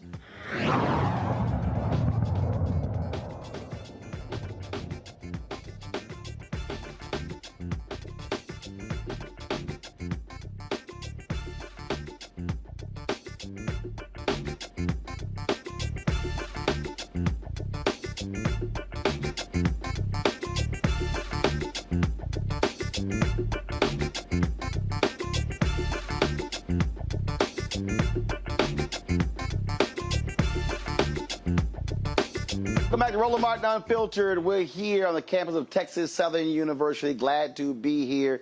Talk about the importance of voting. Black Voters Matter. They, of course, have the blackest bus in town. They are traveling all around the city and state and the country as well. Of course, registering our folks and also getting them educated on the issues that matter. My next guest, she's one of those folks who fights the good fight in the halls of Congress. Joining us now from H-Town, Congresswoman Sheila Jackson Lee. Congresswoman, how you doing? Roland, I am so excited to welcome you to the historic 18th Congressional District and the doubly historic Texas Southern University, born out of the ashes of segregation when a single student was told by the University of Texas there is no room for you at the end, created out of those historic beginnings, and now having one of the highest enrollments in its history, but still looking upward to be recognized by the state. One of the things that absolutely drives me crazy is when I listen to people and they go, man, Congressional Black Caucus don't do a damn thing. they don't, and Pete, they start going on this whole deal, and then when you correct folks, all you doing is kissing up, that's all your buddies, you trying to save them, and I tell folks all the time, the average person literally has no clue what a member of Congress does. They really don't, okay? And I know when you're going around, you hear people say the exact same thing, and it has to be frustrating when people who literally do not understand what a member of Congress does and the number of things that have been passed by this House that the CBC played a huge role in. Amazing. Billions of dollars. I mean, we can go on and on and on, and folks act like that stuff just happened just because. No, it didn't. It absolutely did not. And you know what? I don't mind taking the challenge of what do we do, and then I have to say back and say, what have you read? What do you look? What do you see? What do you understand? Because civic power comes from civic responsibility. But you know what? I'll try to be empathetic and simply say that I want Black lives to matter and I want black votes to matter. So here's what we do. First of all, the largest amount and continuing amount of dollars to historically black colleges, $2.7 billion just a couple of weeks ago, $500 million in 2021, and more dollars to come. More dollars accessible to the various legislative initiatives that we've passed collectively, but with 57 votes, the Congressional Black Caucus played a strategic role in the negotiation of the bipartisan infrastructure bill. which is the bill with about $700 billion that's going to be in your neighborhood tomorrow or the next day. Well, first, total with $1.2 trillion. That is correct. $700 billion is going to be in transportation. That's correct. And you mentioned HBCUs. That's 228,000 students. That's faculty, that's staff, and where many of these HBCUs are, that's an economic engine in the community as well. Absolutely. Absolutely. Strategically engaged in that.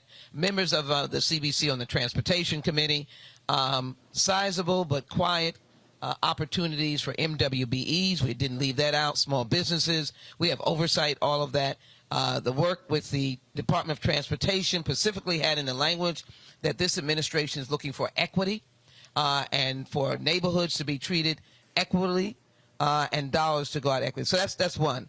Inflation Reduction Act. It was clearly the Congressional Black Caucus, among many other things, that fought for climate change, but more importantly, environmental incentive, $3 billion that is dedicated to communities of color, which we know that we are the butt side, if you will, the backside of toxicity and contamination in many neighborhoods. Now, that includes contaminated water in Flint, contaminated or no water in Jackson, and contaminated lead water around the country. So we've got $3 billion just out of the Inflation Reduction Act to be able to utilize for communities of color. So that means that, again, when folks are looking at wastewater systems, you're not thinking when you turn that faucet on that what the work CBC made that possible. Clean that I mean, look, I grew up in Clinton Park here in Houston, and I guess for me, I guess the reason why I take it personal, because I had parents who were co-founders of a civic club,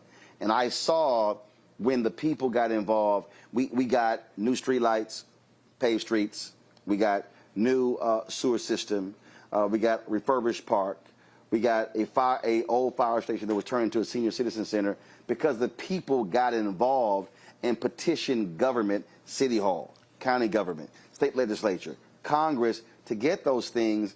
And so when people say, well, I haven't seen changes in my neighborhood, you have to ask the question, what have you done to get changes in your neighborhood? It simply just doesn't happen by itself.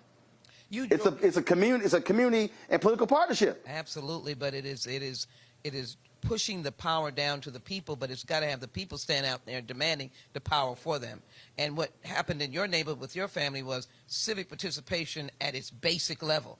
It is grabbing on to what you deserve. I remember speaking before the city council in like the 9th and 10th grade. That's right. We had a city councilman, what was his name? It wasn't Justin Robinson. It was, oh my God, he had those lamb chops. McGowan. Man, he came. Our Lady Star to See Catholic Church. It was actually found in my grandparents' living room. So we had our annual bazaar, and he came to the bazaar, and I started drilling him. Now, mind you, I'm in the 9th grade. And well trained. And he was like, I don't know who this little black kid hit me with all these questions. And it was something at the time that they were about to make cuts to pools and parks. And I started just drilling him. And he looked at me like I was crazy. And I said, I'll be at the city council meeting. And I'm going to testify before the city council. And he was like, oh, and I said, so when you come back, I expect there to be some answers to what I'm asking. That has to be the attitude that we have when we see that member of Congress, we see that city council member, and again, saying we live here, we want to see some stuff get done. But it's a two-way street. You've got to listen, learn, read, but also you've got to be able to understand that you do have a role. Once the money comes, in normal states, now I'm going to distinguish where we are. Right, explain. In normal states, when the money comes, that governor who is supposed to be an intermediary, and to pass it down to the local cities, local governments, school boards, and ultimately into individual neighborhoods, from Pleasantville to Clinton Park to Acres Home to 3rd Ward to Sunnyside South Park to way out Humboldt, Texas, Atascocita, and all in between. Southwest, I don't want to leave you out. Southwest, East End, I don't want to leave you out. All those dollars from what we do in Washington are to get to the people. Right. But they get to the people by a interested governor is realizing his or her responsibility. Who's supposed to serve all constituents. All constituents, and to ensure that the dollars go for what they are. But this trash governor. We have a problem here. We have a serious problem. Hurricane Harvey. Hurricane Harvey. Purposely did not give money to this county. And to the city, in particular, and tried to divide the county and the city. It was $4 billion. I led the fight for the monies of recovery. Happened to be a bipartisan fight after Hurricane Harvey. We got something like $150 billion. Right. But by way of law, it goes through the state. And it wasn't supposed to be a pass-through, not any kind of layered, let me test your attitude, or what color clothing are you wearing, or are you red or blue. It was supposed to be that people are hurting in our community. And so we still have a potential Title VI discrimination situation because monies did not fully come to the city of Houston, making the argument, oh, you're inside Harris County, which happens to be the 5th largest county in the nation. Houston, the 4th largest city. They're two distinct entities. They needed to get their money. But that needs to be the voices of the community as well, demanding that our governor function. We're still trying to determine where federal funds for the American Rescue Act, the CARES Act, have gone. Some of them, $4 billion at the county, at the border with the Lone Star Project, which today was declared worthless by a prosecutor who said, I can't prosecute any of these cases. $4 billion, all these National Guards on the troop, a total waste of money. That is correct. That is what a prosecutor said, because you're bringing me cases that I cannot prosecute because, first of all, you have no jurisdiction. All for a stunt. Federal issues. So taxpayers spend $4 billion on a stunt. And some of it federal dollars coming out of the money that was sent here for education, for the environment, for the improvement of our infrastructure. And I think these are the kinds of demands that should be asked. You cannot accept someone whose title is governor, and you accept them as governor, and the only thing you know that they do is that they're in Austin and they live in the governor's mansion, because that's about the greatest definition that one could give. Because governors usually are standing, cutting the ribbon. They're standing, announcing monies. They're announcing monies coming to Texas Southern University, for example. Got it. It would have been a great star in the governor's cap to give added money to Texas Southern University because of the inequity of years past. The desegregation lawsuit was signed in 2000, settled in 2000, which generated, by the way, this school that you're sitting in, and other dollars that came in around that time. But then we still slid backwards. The school still slid back, and I think most of the administration know that. So we're still fighting for equal dollars for Texas Southern University. The governor could have a feather in his cap by designating dollars for an urban university, and it would not have violated any law. He could have talked about lost learning. He could have talked about students who were less economically able. He could have talked about the infrastructure here. Texas Southern University has done excellent with what it's been given, but it should not suffer, and there should not be a dual system. Black Lives Matter and Black Voters Matter. I'm going to pull in Clif Albright, LaTosha Brown, co-founders of Black Voters Matter. Glad to have them. We are partnering with them on this. They are all around the country. Clif and LaTosha, we're joined by Congresswoman Sheila Jackson Lee.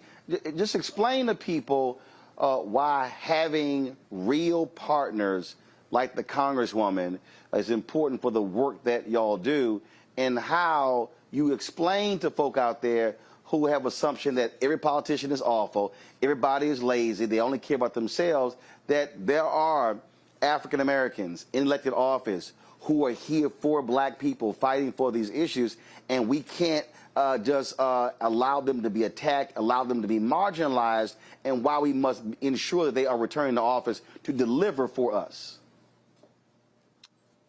You know, a couple of things. One, Congresswoman has served not just only the people of Texas, but we have all in this nation benefited from the work that you've done, Congresswoman, particularly around from reparations to fighting to make sure that our communities get resources, to HBCUs get resources, to even hold Congress to account.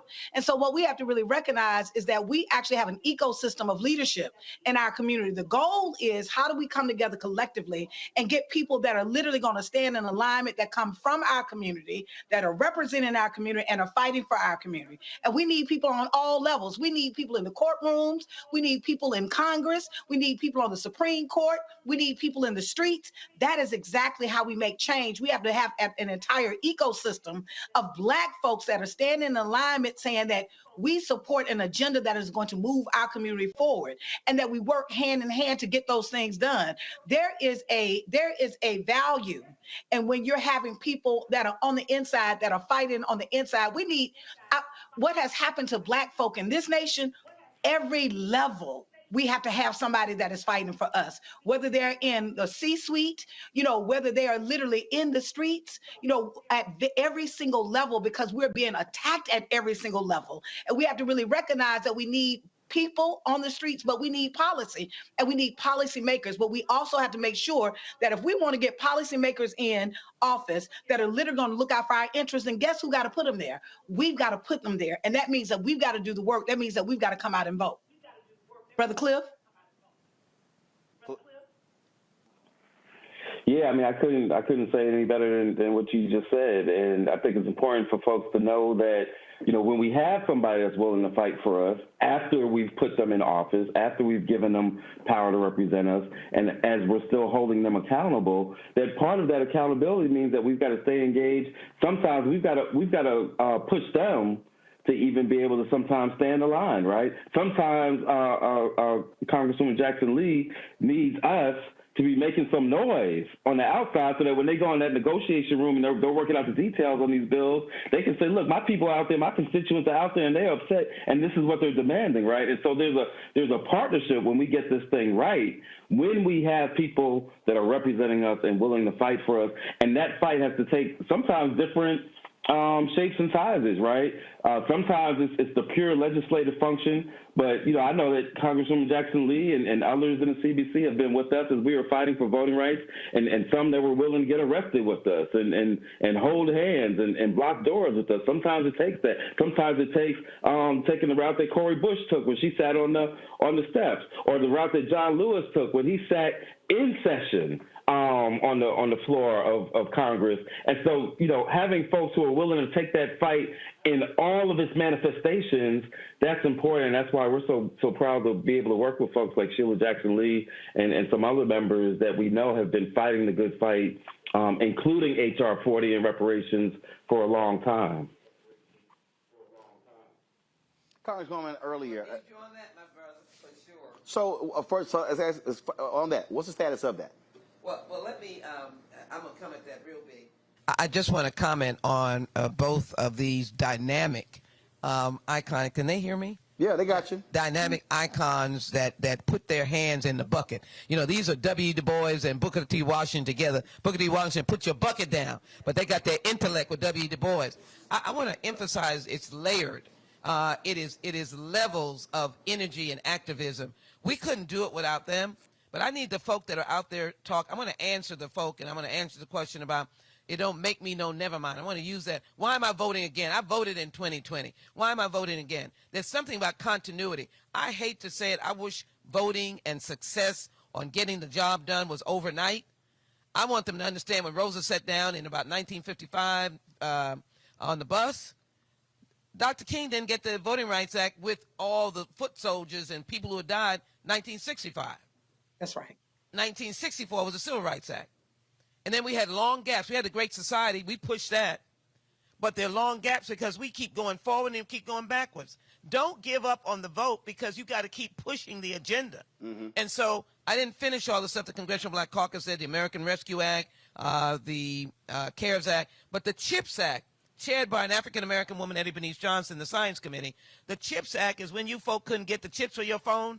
We are now giving billions of dollars to create jobs, to create our own chip, bring that manufacturing back in. I'm setting up a center right here in the 18th Congressional District. Now, I want to be able to put a big sign. You did this. You voted, and that's how we got this, all right? Because a president was there to sign a law that came about through the energy of the Congressional Black Caucus. Let me also say to you, on the criminal justice end, we reduced your sentencing. We had the First Step Act. My good friend, Brother Jeffries, but then I had in the sentencing reduction. Well, I had to remind people, and again, this is when people get caught up. I had to remind people that, first of all, Trump didn't pass that. Please if it doesn't pass the House, ain't nothing for the Senate to vote on. And then even when it passed the House, it was Democrats in the Senate who said, no, this ain't good enough, and they actually had to strengthen it. Then it was passed, and then it goes to his desk to sign. But a lot of folk act as if that didn't exist. Well, as they say, we hear the backstory of that bill was that... was Paul Harvard say the rest of the story? The rest of the story is that he was hoping that was going to get him black votes, and he was very unhappy that it did not. Well, black people understand. I think they understand who's in their best interest. But I want to answer your question about H.R. 40. What this whole journey is about. I don't want people to say, well, I got to be in here for 50 years to get something done. No, I'm not saying that. What I'm saying is that you've got to be consistent and persistent and determined, and you can do so by making sure that you continue the journey. The journey was you had Joe Biden elected, and I didn't vote. My vote wasn't the one that got him elected. It was all of everybody's vote that got him elected, and particularly the energy of African Americans. Go back to Georgia and everywhere else. Now you got to continue the journey. Then you can look back and say, well, I didn't get anything. You got to continue to get a Senate. You got to continue to get a House in the hands of those who you think will listen to you. I always say, vote for the person that you can fuss at, and they'll call you back. Don't vote for the person that you have to stand outside throwing a stone, and they don't even hear you. Right. Do that. And so H.R. 40 is on the verge. 217 co-sponsors. We got our challenges. We got our challenge in the Senate. We don't have enough folk in the Senate. But the point is, we can get a vote on the floor. You drop the numbers, and we don't keep the House. And when I say that, when you say we, you know that I happen to be a Democrat. We don't keep the House because it was the Democrats who led it out of judiciary. Jerry Nance, Jackson Lee. Congressman, I had to tell you this here because I've had a dude. And I got to tell them what H.R. 40 is before you do that. I've had the Commission to Study Slavery and Develop Reparation Proposals. No, it is not a study. The study part of it is a roadmap to then go to see what are the next steps on this whole issue of repair. And I hate people like, we'll never get it. The idea, it is an international legal theory that has been utilized around the world. It is not unfair to expect that African Americans can have systemic change. For example, your reparations could be never to see an HBCU closed. It could be dealing with the urban blight. It could be dealing with the fourth grade black students, male students that don't read at fourth grade level. So, well, but you got some folks who say, well, Congresswoman, that ain't reparations. I mean, look, when I argued, I said, if you're a reparations advocate, why aren't you fighting for Tennessee State to get the $500 million the state actually said they owed? It was kind of like, oh, that ain't reparations. I'm like, it's $500 million. What the hell are you talking about? Or black farmers, where it was our leadership that got black farms where they were, but they got sued. Right. And they held up in court. And still are. And give them their... And give them their resolution to that. Clif and LaTosha, I want y'all to speak to this here because you're out there on the ground. You're out there dealing with people directly on this here. You are coming face to face, knocking on doors, canvassing, and hearing the frustrations of people. How are you trying to get them beyond their frustrations? Because you can be frustrated and mad to say, I haven't seen this. As the Congresswoman said, reality is this here. Republicans take control of the House and/or the Senate. It's a whole lot you not going to see. That's right. Brother Clif? Yeah. So I think there's a couple of ways. Go ahead. Yeah, I think there's a couple of ways that we go at that, right? The very first thing is that when folks express that frustration, the first thing that I say and that we say as an organization is first that we say we hear you, right? We affirm that some of the frustrations that they're feeling, that some of the things that have not gotten done, that's real, right? That's an important thing. That's an important first step.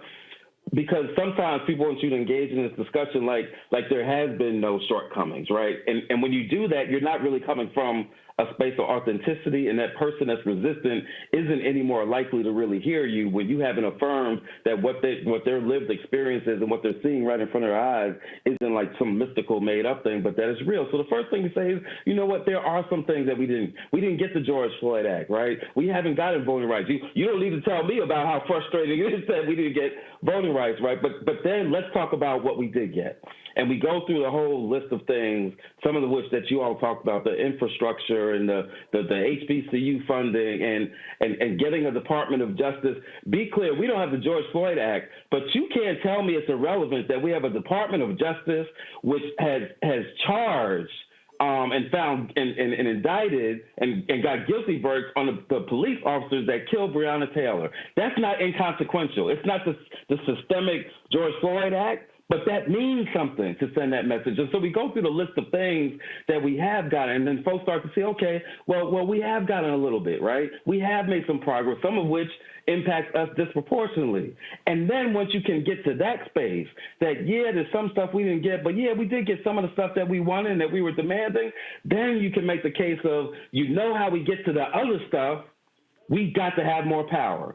We won some stuff in 20. We got some power in 20. We got some objectives and some tangibles met. And if we want to get to the rest, we got to have more power. And the only way for us to do that is for us to continue the trend of coming out in large numbers and overcoming the voter suppression that they're trying to throw at us. That's why our message is we won't back down.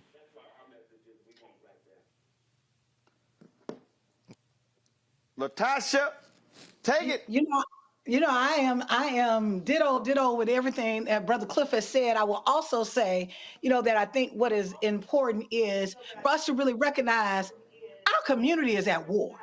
Like we can talk about kind of there's policy differences, but we're in a new era. This ain't a political era that we just talking about. There's these policy differences between two parties. There is one party that is in office right now that is fundamentally trying to kill us. Right. And that is not hyperbole. That when we're looking at the kind of policy, when we're looking at a party just on the refusal because a black man led it to expand health care, when we're seeing hospitals just like in Georgia, 8 hospitals are closing. We're seeing millions of people in the South that desperately need health care, like not have access to health care. We're seeing governors, and in a moment where we're hearing from people who are saying that their electric bills, their utility bills are doubling or tripling, that they need fundamental help. And here you have a governor that is playing with the lives of people for his own political agenda. We see that with the Republican governor in Texas. We see it here in Georgia. We're seeing it in Mississippi with folks with their water. We're seeing it in Florida with DeSantis. It is a strategy for the Republicans to literally be able to use whatever they can to exploit the pain, to be able to use whatever it is that they can, and at the expense of even killing people if it's about them advancing their agenda. And so I think we have to really recognize what time it is. At this point, there has to be no space and no room for any party that coddles white supremacy.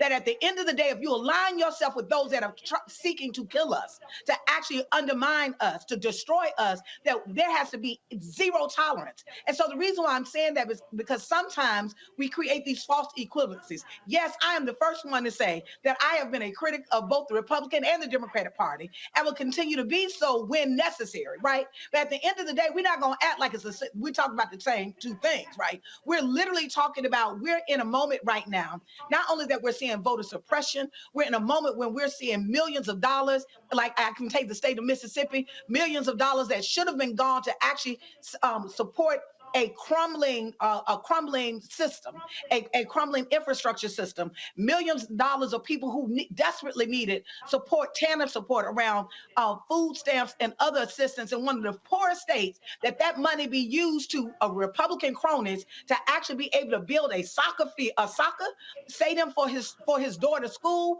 That is what we're seeing, widespread fraud and corruption at the expense of literally Black pain. And so we've got to really know what it is we're up against and what we're fighting. I think the other thing that is really important for people to understand too is that at the very least, we have to reduce the harm happening to our community. That when people come at us, we have to respond in a way that says, you're not going to come at us. You're not going to use us as fodder in your political game, and you don't have consequences. When you actually inflict consequences on people, they come a little bit different the next time. And part of what we have to really recognize is we have to be relentless. Those that seek to destroy us and to take away from us and really marginalize us in a particular place in the society, we have to be as relentless to push up against that. And then the last and the final thing that I say is, for us, voting isn't about participation. It is about power. Who doesn't want power? It is within our agency. If anybody is making a decision, I say this often, about me and my family, I should be a part of that decision-making process. The bottom line is, whether you like politics or not, every single aspect of your life is impacted by politics. You cannot go and get a job and it is not literally, but some policy is actually framing that or managing that. You can't go buy a home. Every single aspect of our lives at this point is actually managed. In some way, it's in the context public policy touches that.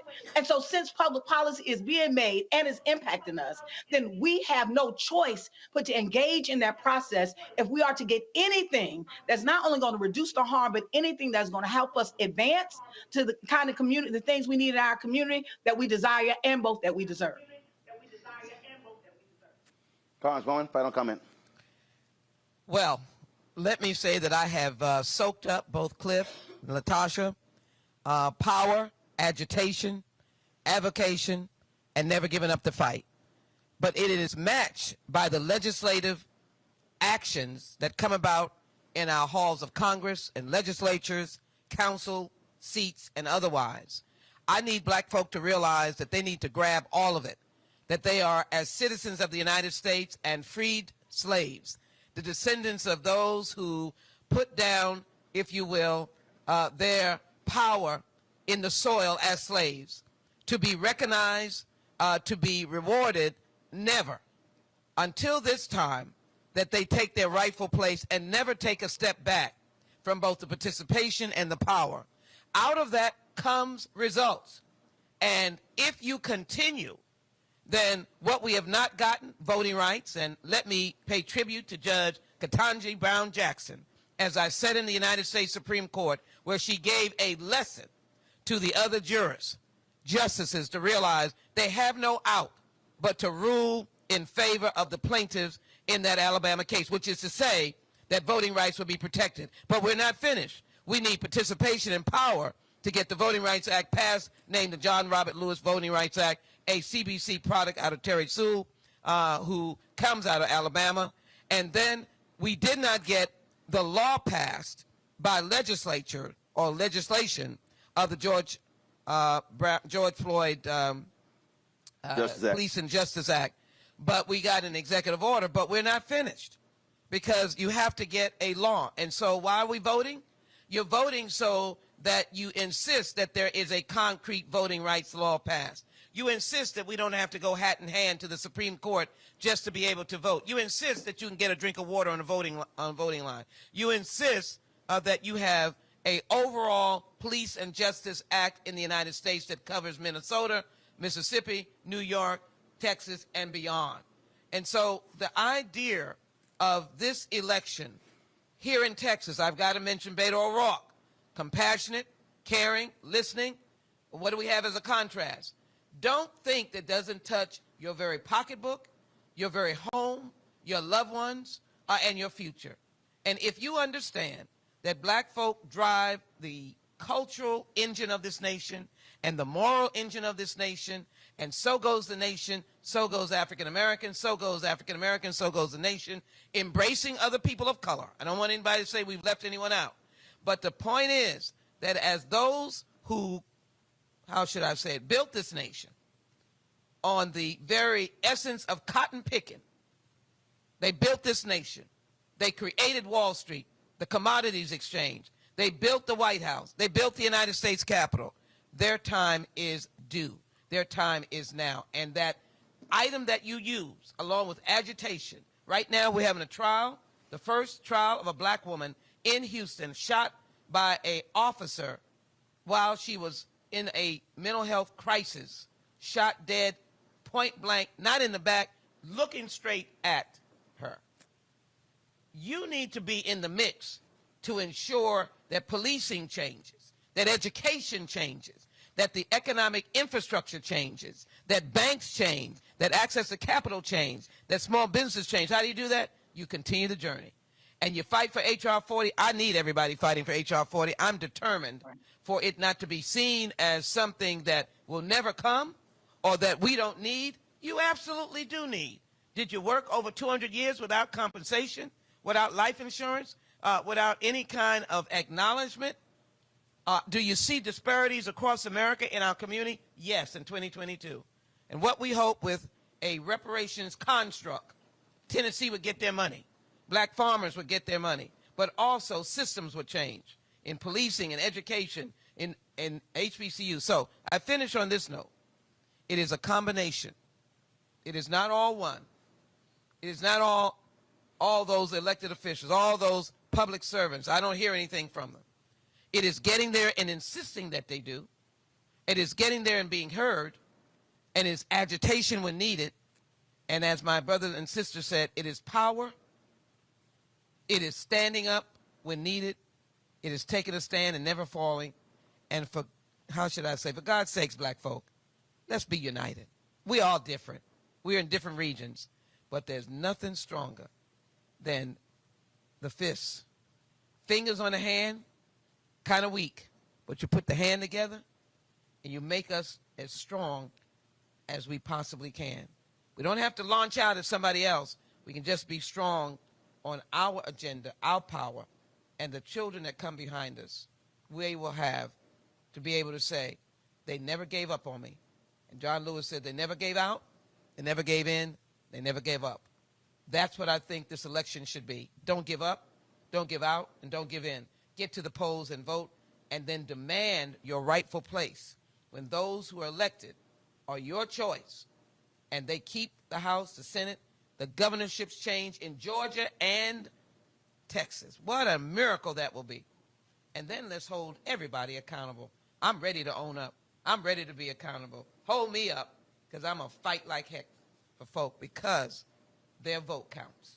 All right, and somebody on YouTube said we should have an usher down front. All right, Congresswoman Sheila Jackson Lee, I appreciate it. Thanks a lot. LaTosha and Clif, thanks a bunch. I appreciate always y'all supporting us at Black Star Network, partnering with this here, and so we certainly won't be the last. Oh yeah, they can see. They can see. Won't be the last time. All right, hey Henry, switch the shot. Congresswoman want to throw them a power fist.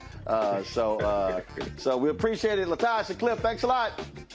Thank you. Vote. Coming up next, Reese, Monique, but also Beto O'Rouke on Roland Martin Unfiltered on the Black Star Network. Back in a moment.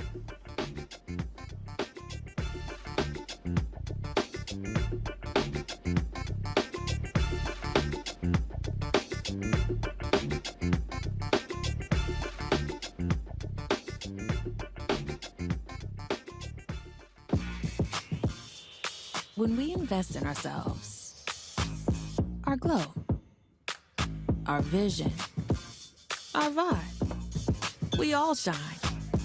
Together, we are Black beyond measure. Hi, I'm Dr. Jackie Hood Martin, and I have a question for you. Ever feel as if your life is teetering and the weight and pressure of the world is consistently on your shoulders? Well, let me tell you, living a balanced life isn't easy. Join me each Tuesday on Black Star Network for A Balanced Life with Dr. Jackie. We'll laugh together, cry together, pull ourselves together, and cheer each other on. So join me for new shows each Tuesday on Black Star Network, A Balanced Life with Dr. Jackie. When we invest in ourselves, we all shine. Together, we are Black beyond measure. Libraries empower the community with education. Liberia Economic Development Initiative, LEDI, is hosting the International Life Changers Awards and Liberia's bicentennial to celebrate LEDI building the country's first modern public library and technology center. Join event host Roland Martin. Our honorees, Reverend Dr. Jamal Bryant, Zernona Clayton, Thomas Dorch Jr., Dana Lupton, Dr. Tammy Graysteele, on October 29th at the CNN Center, Atlanta. There are no public libraries in Liberia, but together we can change that. Get tickets at ledinow.org.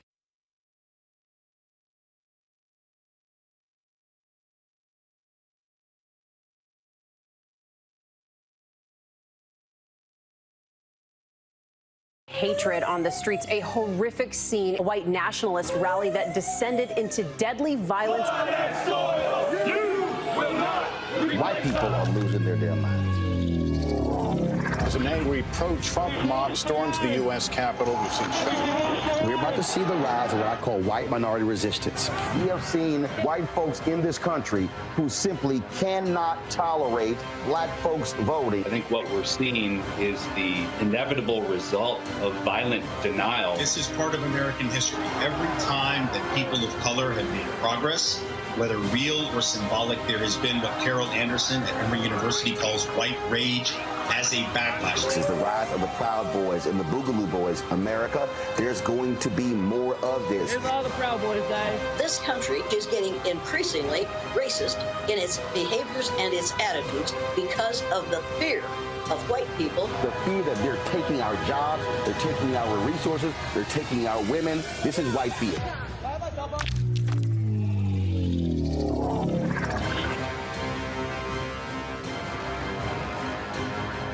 I'm Angie Stone. Hi, I'm Teresa Griffin. Oh, Roland.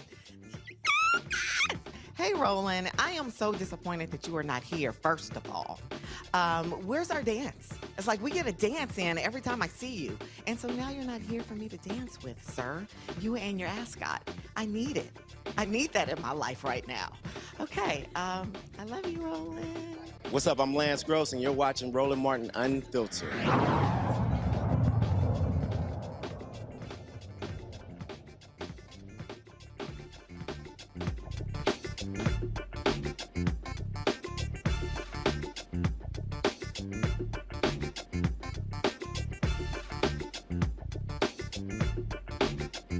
Ready?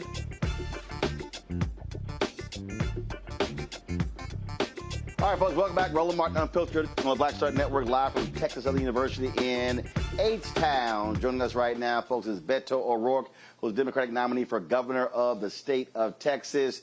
And if I had to be a bet man, without seeing him yet, Beto, what, you got a blue shirt on? Absolutely. How's it going? It's really good. We are in South Oak Cliff here in Dallas, about to go to a high school football game. It's Friday night, and you know, as a native Texan, a Houstonian, someone who is at A&M, this is part of the religion and culture of this state. So we're going to be there with people that we want to serve, get a chance to watch a great game, and continue this campaign. 32 days out, and I feel really good about where we are and what we're going to do on November 8th. You have been, I saw some of the debate with Governor Greg Abbott. I must say, as somebody who is still registered in Dallas County, I thought it was really trash to have a debate and literally say, don't invite anyone into the audience. What's the whole point of having a 1,000-seat auditorium? I don't understand. He's been governor for several years. Why are you scared to have people show up at a debate? It just made no sense to me.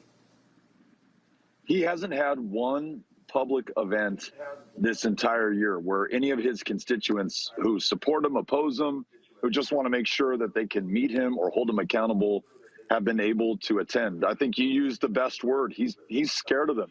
He's been governor for 8 years. His party controls every position of power statewide in the legislature, appointments committees, and commissions.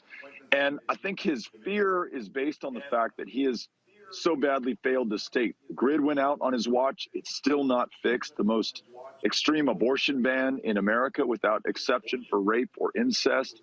Gun violence now the leading cause of death for kids and teenagers. And it's been 19 weeks, Roland, since Uvalde, and he hasn't done a thing to make it any less likely that that happens in any other classroom and in any other community in this state. So doesn't have much to run on or to say, is going to have a hard time defending that record. He's thinking that if he just hides in a bunker, he's going to be able to skate through or at least squeak by. But we're out here with the people, including those who don't always agree with us, and bringing them in. We were at your alma mater at A&M last week, had a huge turnout, filled an 800-person theater, and then there were hundreds of young people outside who could not get in.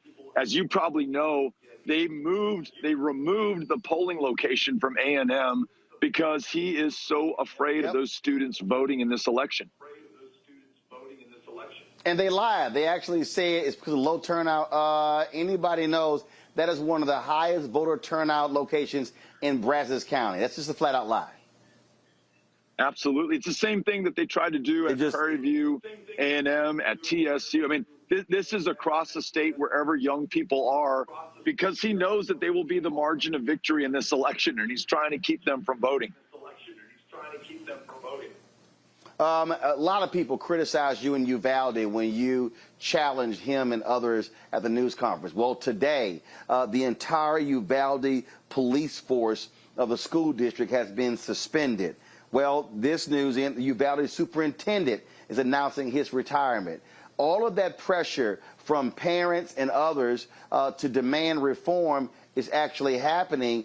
And so what you have been advocating is that part of that reform is removing the folks in Austin who also have not responded to the needs of the people to do something about guns in this country and keeping our kids safe. That's right. And, you know, it's interesting, Roland, a couple of weeks ago in answering Gromer Jeffers and Julie Fine's questions on their political television show in Dallas, the governor about Uvalde said there should be accountability up and down the ballot. Now, I think he meant to say something else, but that's what came out. And it could not be more right. That accountability cannot just stop at the school district police force. It has to include the governor. There were 91 Texas Department of Public Safety troopers in that community on the other side of an unlocked door, some there for more than 70 minutes, who never went in, never did their job. And I think there are some token firings here and there, but until we know the full truth, there will not be accountability, there will not be justice. And that's what those parents and families in Uvalde expect. They're fighting for. They deserve it. Our victory will ensure that they get it, in addition to the action that we need to take to reduce the likelihood that that ever happens again to another community in any other part of the state. Look, when you look at the polls, you've closed the gap, but there's still more work to be done there. And the thing that jumps out for me, to be honest, is that there are people in this state who believe, look, at the end of the day, look, Republicans are going to keep controlling this. And so, what are you saying to the people who are doubting that Texas can actually put a Democrat back in the governor's mansion? How do you reach these Republicans, these conservatives in this state who are freezing, some who died when we had the winter storm because of the Texas grid, and then the governor, frankly, allowed those electric companies to keep charging folks high rates, and still the grid has not been fixed? What are you saying to them to get through, folks? I guess using Donald Trump when he said to black people, what the hell you got to lose? You're absolutely right. You look at the higher utility bills that we are now paying because of Greg Abbott, $45 more per ratepayer on average, the $20 billion increase in property taxes.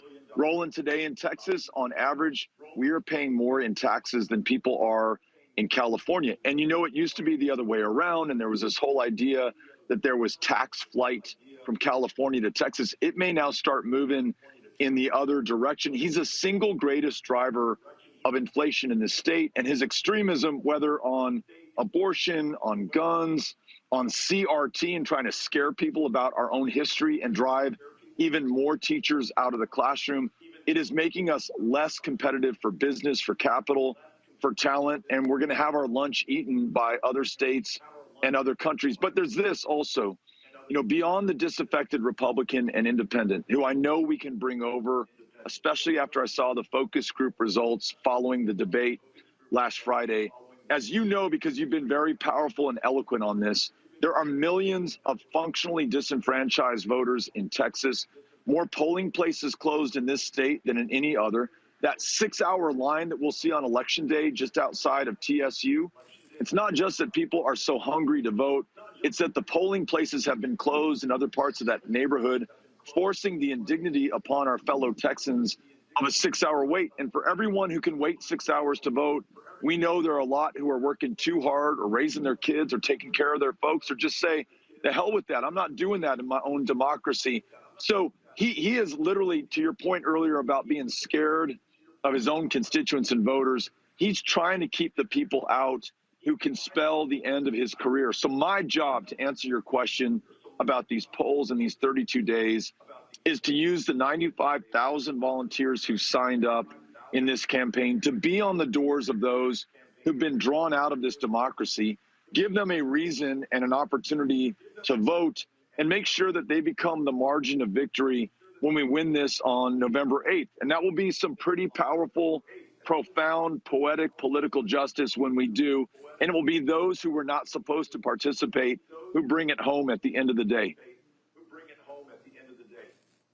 Well, look, a lot of times they'll say, well, as journalists, we cannot get involved in certain things. I tell folks, well, I'm a journalist, but also I own my company, so I can do what the hell I want to do. I've got 13 nieces and nephews, and so this election is about their future as well. So whatever you need me to do, let me know, because I've been clear. I tweeted Abbott and Dan Patrick directly. They are horrible for this state. And frankly, it's time for them to go. And we certainly need someone like you in that governor's mansion. And so we appreciate you coming on the show. Let me know if I need to come back to Texas to do something, because we've got to get those folks to understand that those disaffected voters can actually be the difference if they use their power. Absolutely. And we'll take you up on it. And I'm grateful for it. It means the world to us. Wish you much success in the rest of your stay here. And yes, over the next 32 days, let's find a way to get you back. All right. Sounds great. I appreciate it. Thanks a lot. Adios. I'm going to now go to Reese Colbert, founder of Black Women Views, Monique Presley, of course, lawyer, also, of course, was a planner of all of this, sending me all these text messages. You got to come. You got to come. Calm down. You got to come. I'm like, Lord, she was like just bugging the hell out of her brother. So we're here. Glad to have both of y'all here. I want to pick up on what the end there. That really is the key. Reverend Barber talks about this here. 140 million poor people in this country, low-income poor people. And really, the largest voting by other people who don't vote. And it's just getting them, Reese, to understand, y'all, you can flip elections. Biden wins Georgia by 11,000 votes. Obama wins North Carolina in 2008 by 14,100 votes. Sherry Beasley loses as the Chief Justice of the Supreme Court in North Carolina in 2020 by 400 votes. Sabrina Fulton, when she ran for commissioner there in the Miami area, lost by less than 200 votes. And so if it's just a matter of getting folks to understand you can do something, but you got to do it. That's the thing. I don't know if it's just on. First, shout out to Monique. Make it make sense. And thank you, Roland, for having me here for 2 days. No, absolutely. You know, I think so much of what we're seeing is people voting defensively when it comes to immigration. You can pay millions of dollars, billions of dollars for these stunts, and people are with it because they feel like immigrants are taking their jobs. Whereas you have somebody like Beto who's running to expand Medicaid. That's something that affects 1.4 million Texans. You have a teacher shortage. He's running to recruit more teachers. He's running to lower taxes. Greg Abbott is actually trying to implement increased sales taxes. That's a sales tax on working people and people who don't have property. And so there are a lot of affirmative reasons to vote for Beto, and there are a lot of defensive reasons to vote against Greg Abbott. But people have to understand the tangible things that are at stake in this election.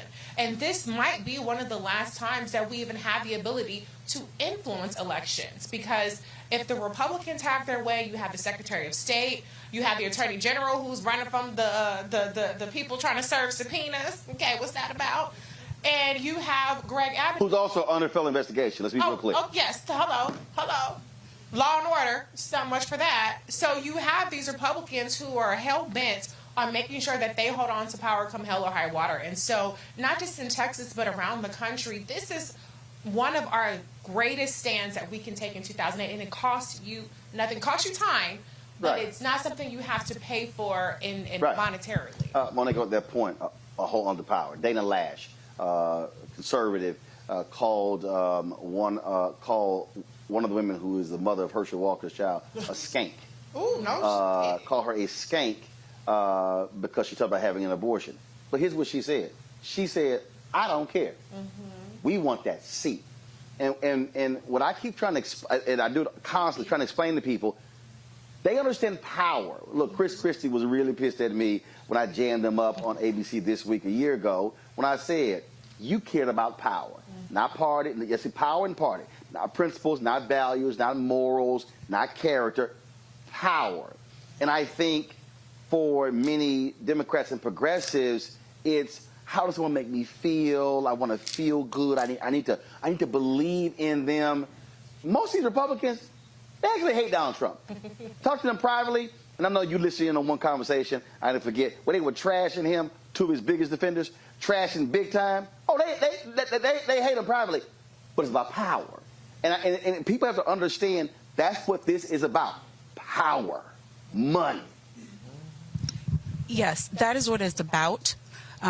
But to your point, getting us to know that it's possible for us to have it, to access it, to utilize it, and that one of the ways that we can do that is through the vote. Those are the steps. And when we have been for generations marginalized, and when we have been imprisoned, not just through chains or through shackles, but then later through finance, then later through health, and then it ends up where it's in your mind. They talk in psychology about the fact that the vestiges of slavery are not just in our finances, it's running through our DNA. It affects the manner in which we think about ourselves. I know that's in H.R. 40 because my congressman right here will tell you that part of what they're trying to do with the legislation is get us the mental health that we need. So if that's where we are, and if that's what we're facing, then it's stuff like this that shows us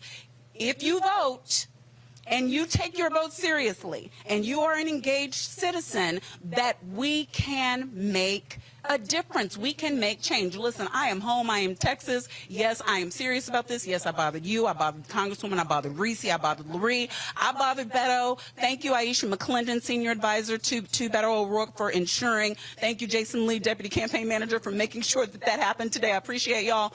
But the reason is, when I was 12 years old, the first political campaign I ever worked on was putting signs in my neighbor's yard when Ann Richards was running for treasurer in this state. And she was the first woman to hold a statewide office in 50 years. Now, there are people who are living now and live in Texas and don't even know that we were ever blue. All blue. And all of my childhood, we were blue. So I was with Ann when Ann was commissioner.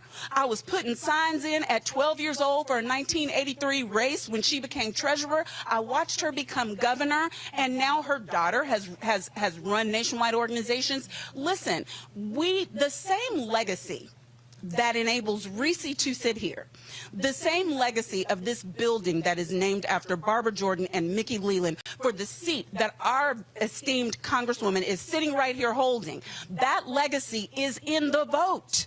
It's in the vote. And so for me, I believe that if there's any single person we can convince that it is worth it to stand, and if we have organizations like Black Voters Matter who will show up for Black media, show up for voters and give us comfort food if they let us, we'll get on a bus and go across the nation, then I think that is work well done. So I thank you, Roland, for letting us be here today and do it. You use the word tangibles, Reese, and I hear all these folk out here yelling, hollering, screaming tangibles. And when I was on the Breakfast Club, we recorded the interview on Tuesday. It ran today. And I had to walk folk through that. And I said, first of all, to all of these simple Simons out there who are yelling tangibles, first of all, a candidate can only make a promise. Mm-hmm. This is what I will do to fight for this if you elect me. Right. But then if they win, it's now called math. Mm. So for all the folk who are hollering about reparations, you need 218 votes in the House for it to pass. Not 210, not 195, 218. Now, if it's another issue on a school board, let's say you got 9 school board members, you elect 1, you need 4 more votes. It's math. It's math. You need majority. Yeah. City council, you need majority. And so you can say, I'm demanding this. A person can promise it, but they have to first get elected, which means that it's kind of stupid to say, I demand tangibles, but I'm not going to vote. Unless I get you can't get it if you don't vote. Right, the math ain't mathing. But then, after the election is over, there's some work that you have to do because they can't do it by themselves. When you have other people, we're seeing it in the United States Senate, people propose like, we need this, it's 50-50. One person can go, no, and that's the reality. And so that to me is what is crazy when I hear these people who have no understanding of politics, who just, frankly, they're just whining and complaining. And so I tell people, you want tangibles, you have to ensure the person is elected, which means you kind of got to vote. Absolutely. And, you know, one of the craziest things I hear people say is, we've been giving Democrats our votes all these years. What have we got from Democrats? Okay, but let's talk about your particular state. Because in your state, who has the power? Is it the Democrats that have the power, or is it the Republicans that have the power? In Texas, Republicans have the power. They have the trifecta. Beto would be a defensive mechanism. He would be an offensive mechanism. In Florida, DeSantis is basically an autocrat down there. He has the Supreme Court. He has the legislature. In Georgia, Kemp has the power. Republicans have the power. In Wisconsin, Republicans have the power because they've gerrymandered the thing to hell. And Tony Evers is playing defense on there. In Pennsylvania, Republicans have the power in the legislature, but the Democrat is in the governorship. And Attorney General.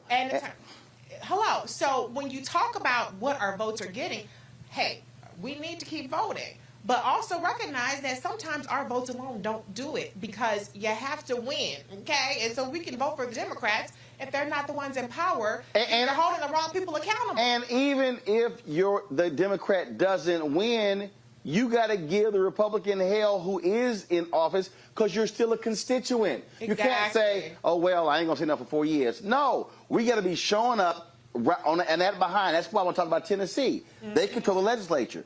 Their own committee says Tennessee State has been shorted $500 million. But then you have these weak folk, and I ain't even going to say his name, but he's ridiculous. They took offense when I said, where y'all FBA B1 ADOS people, where's your rally fight for Tennessee State? Right. And, well, that ain't reparations. Oh, but you couldn't even figure out how to get a permit in Washington, D.C. Yeah, that's petty. You couldn't even figure that out, and it's not hard, okay? But y'all don't want to say nothing about getting Tennessee State $500 million, but y'all claim y'all love black people, and y'all claim y'all want black people to get stuff.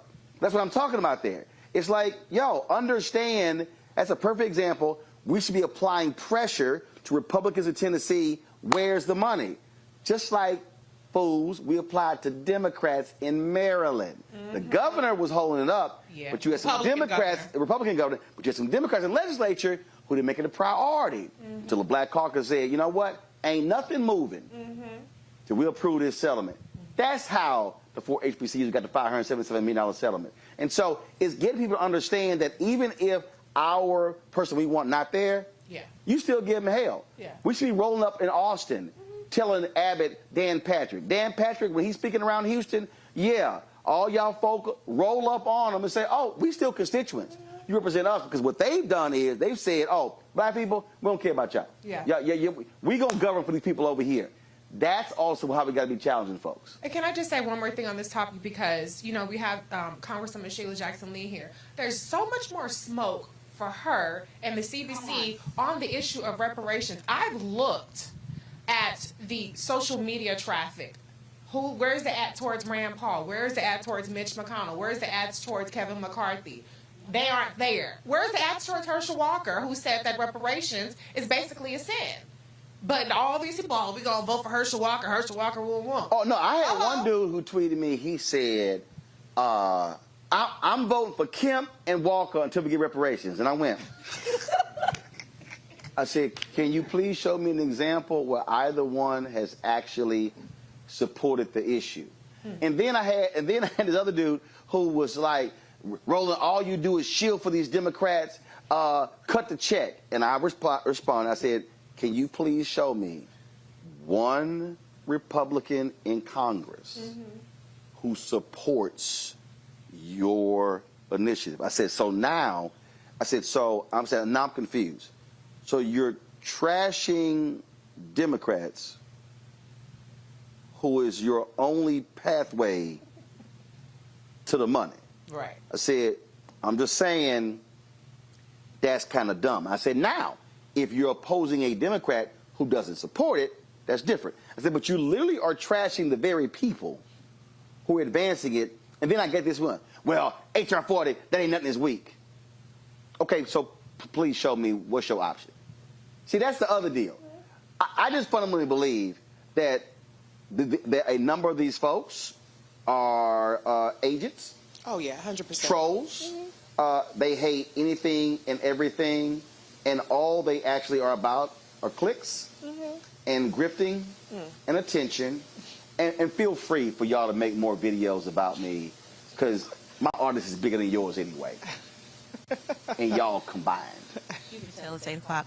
So go ahead. The issue is the perception about the vote, right? There you go. Because what you're saying is they're saying, well, I'm not going to vote for them. I'm going to vote for Kemp, and I'm going to vote for this one, as if Stacey is the one who's not going to be okay if she doesn't become governor. As if Joe Biden is no longer president of the United States, he's going to be on the struggle bus. As if the VP, if we don't support the VP, won't be able to feed her family. They're looking at their vote as if it is something that is doing someone else a favor, not as a control point, an access to power where you place a demand for the things that you want. If President Biden doesn't remain president, it hurts my family, not his. I mean, nobody wants any of those other options, but I've got young children. You know, I've got teens. I want my grandchildren to be okay. So when I'm voting, I'm not thinking about doing President Biden a favor by giving him 4 more years in the White House. I'm thinking about doing my children a favor by giving them an opportunity at clean air. Yep. So I would encourage people to think about your vote as an access point, your vote as power, and your vote as money. It's like sitting at the table and saying, I don't eat broccoli. I don't eat broccoli, but you're willing to vote for somebody who's only going to feed you broccoli. And they're going to keep feeding it to you until you either starve and die or until you decide you like it. And so what we're seeing right now in the ADOS land is people who've decided they liked it, and that's as far as I'm going to go. I hate broccoli. Give me cabbage. All right, that is it for us. First of all, when is the voter registration deadline in Texas? Tuesday. It is this Tuesday, the 11th of October, and you cannot register to vote online. You cannot postmark it a day later. You have to have it either in a voter registration box or you have to have it in a mailbox postmarked for the 11th. So please, and it requires you to know your county when you put it on there. So you can go to vote.org or you can go to the links at blackvotersmatterfund.org in order to figure out your county and then figure out how to download the form. You can actually, if you go to vote.org, fill out the form online and then print it. Then all you got to do is manage a stamp. But the last day to register for this election for November 8th is on the 11th. Can I please thank some vendors? Do we have to do that? Thank you, Lamont Kitchen, for the food that we are all about to eat. We appreciate you. Thank you, Rob. Who's that? Oh, Lamont Kitchen, owned by Reginald Martin. Yeah, I'm just saying, my grandmother found the business. I'm just saying you might want to add that. Yeah, I'm just saying. Yes, Lamont is a family name. Thank you, Rob G., the General, for DJing. Thank you to Greenleaf, which is... I don't know if I can say what kind of dispensary it is, but they made a considerable, it's legal, they made a considerable donation, and we appreciate them. Thank you to Reese Lurie, to every guest who was on here, to Congresswoman Sheila Jackson Lee, Beto, Jesus, everybody. I appreciate y'all. Okay. All right, then. So, folks, that is it for us. Again, we want to appreciate Black Voters Matter. We want to appreciate the Congresswoman, Beto, everybody else who participated. We want to thank the law students here as well, and want to thank folks for coming out. Young brother right here walked in. He said, my mama watch your show every day. See? That's why I keep telling y'all. See, when mamas and daddies watch, they make their kids watch. That's how the kids get informed. See? Y'all can't be sending y'all kids out the room. I'm sorry. Thank you, Texas Southern University, Dean Douglas, the School of Public Affairs, and the law school for enabling us to come into this wonderful establishment to do this show and being so helpful. I appreciate it. Absolutely, absolutely. And so, folks, again, deadline is Tuesday, and so we're going to be giving you the deadlines. So, Kara, make a note of all the states, when the deadlines are. Then also we're going to start driving people when it comes to early voting. East St. Louis NAACP, I will see y'all on Sunday. I will be there on Sunday speaking at your Freedom Fund banquet, Morehouse. I'll see y'all on Tuesday in Atlanta with my man, my frat brother, Dr. Walter Kimbrough. I'll be back in Georgia for October 17th. That's when early voting begins there for the Abrams campaign and the Warnock campaign. And so, look, we're going to be on the road a whole lot in October. Dates are filling up fast. And I've got, I think Sherry Beasley's folks are trying to get me to go to North Carolina. And so we'll see what happens there. So, folks, again, it's all important. I keep telling y'all, stop listening to folk who are feeding you disinformation and misinformation. We are about facts and truth, and we are about advancing black power. I ain't got a problem saying it, okay? So that's how we do it here. And so please support us in what we do. So first, download the Black Star Network app, okay? Download it on every device that you have: Apple phone, Android phone, Apple TV, Android TV, Roku, Amazon Fire TV, Xbox One, Samsung Smart TV. And in about 3 weeks, our 24-hour streaming channel will be live. And Amazon is the first one. They wanted us bad, so we're going to be launching that. And on election night, November 8th, we're going to have a minimum of 6 hours of live coverage that night. That's what you can do when you own it. So y'all ain't got to waste your time going to CNN, MSNBC. You are guaranteed to see black people on election night on my show. Support our Bring the Funk fan club. Check your money orders. Go to P.O. Box 57196, Washington, D.C. 20037-0196. Cash App, $RM Unfiltered. PayPal is R Martin Unfiltered. Venmo is RM Unfiltered. Zelle is Roland at RolandSMartin.com. Roland at RolandMartinUnfiltered.com. And of course, you can also get your copy of White Fear, How the Browning of America is Making White Folks Lose Their Minds. Get it on all bookstores, Amazon, Barnes & Noble.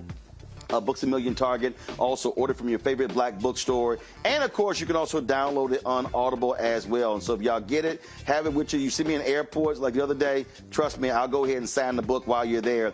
And let me shout out last night, we were in Swainsboro, Georgia, 2.5 hours from Atlanta. And shout out to Daphne Moses. Daphne was like, she's like, look, I ain't doing no Cash App. I ain't sending no money order. She walked up and gave me her money. And so Daphne, I appreciate that. Thank you so very much.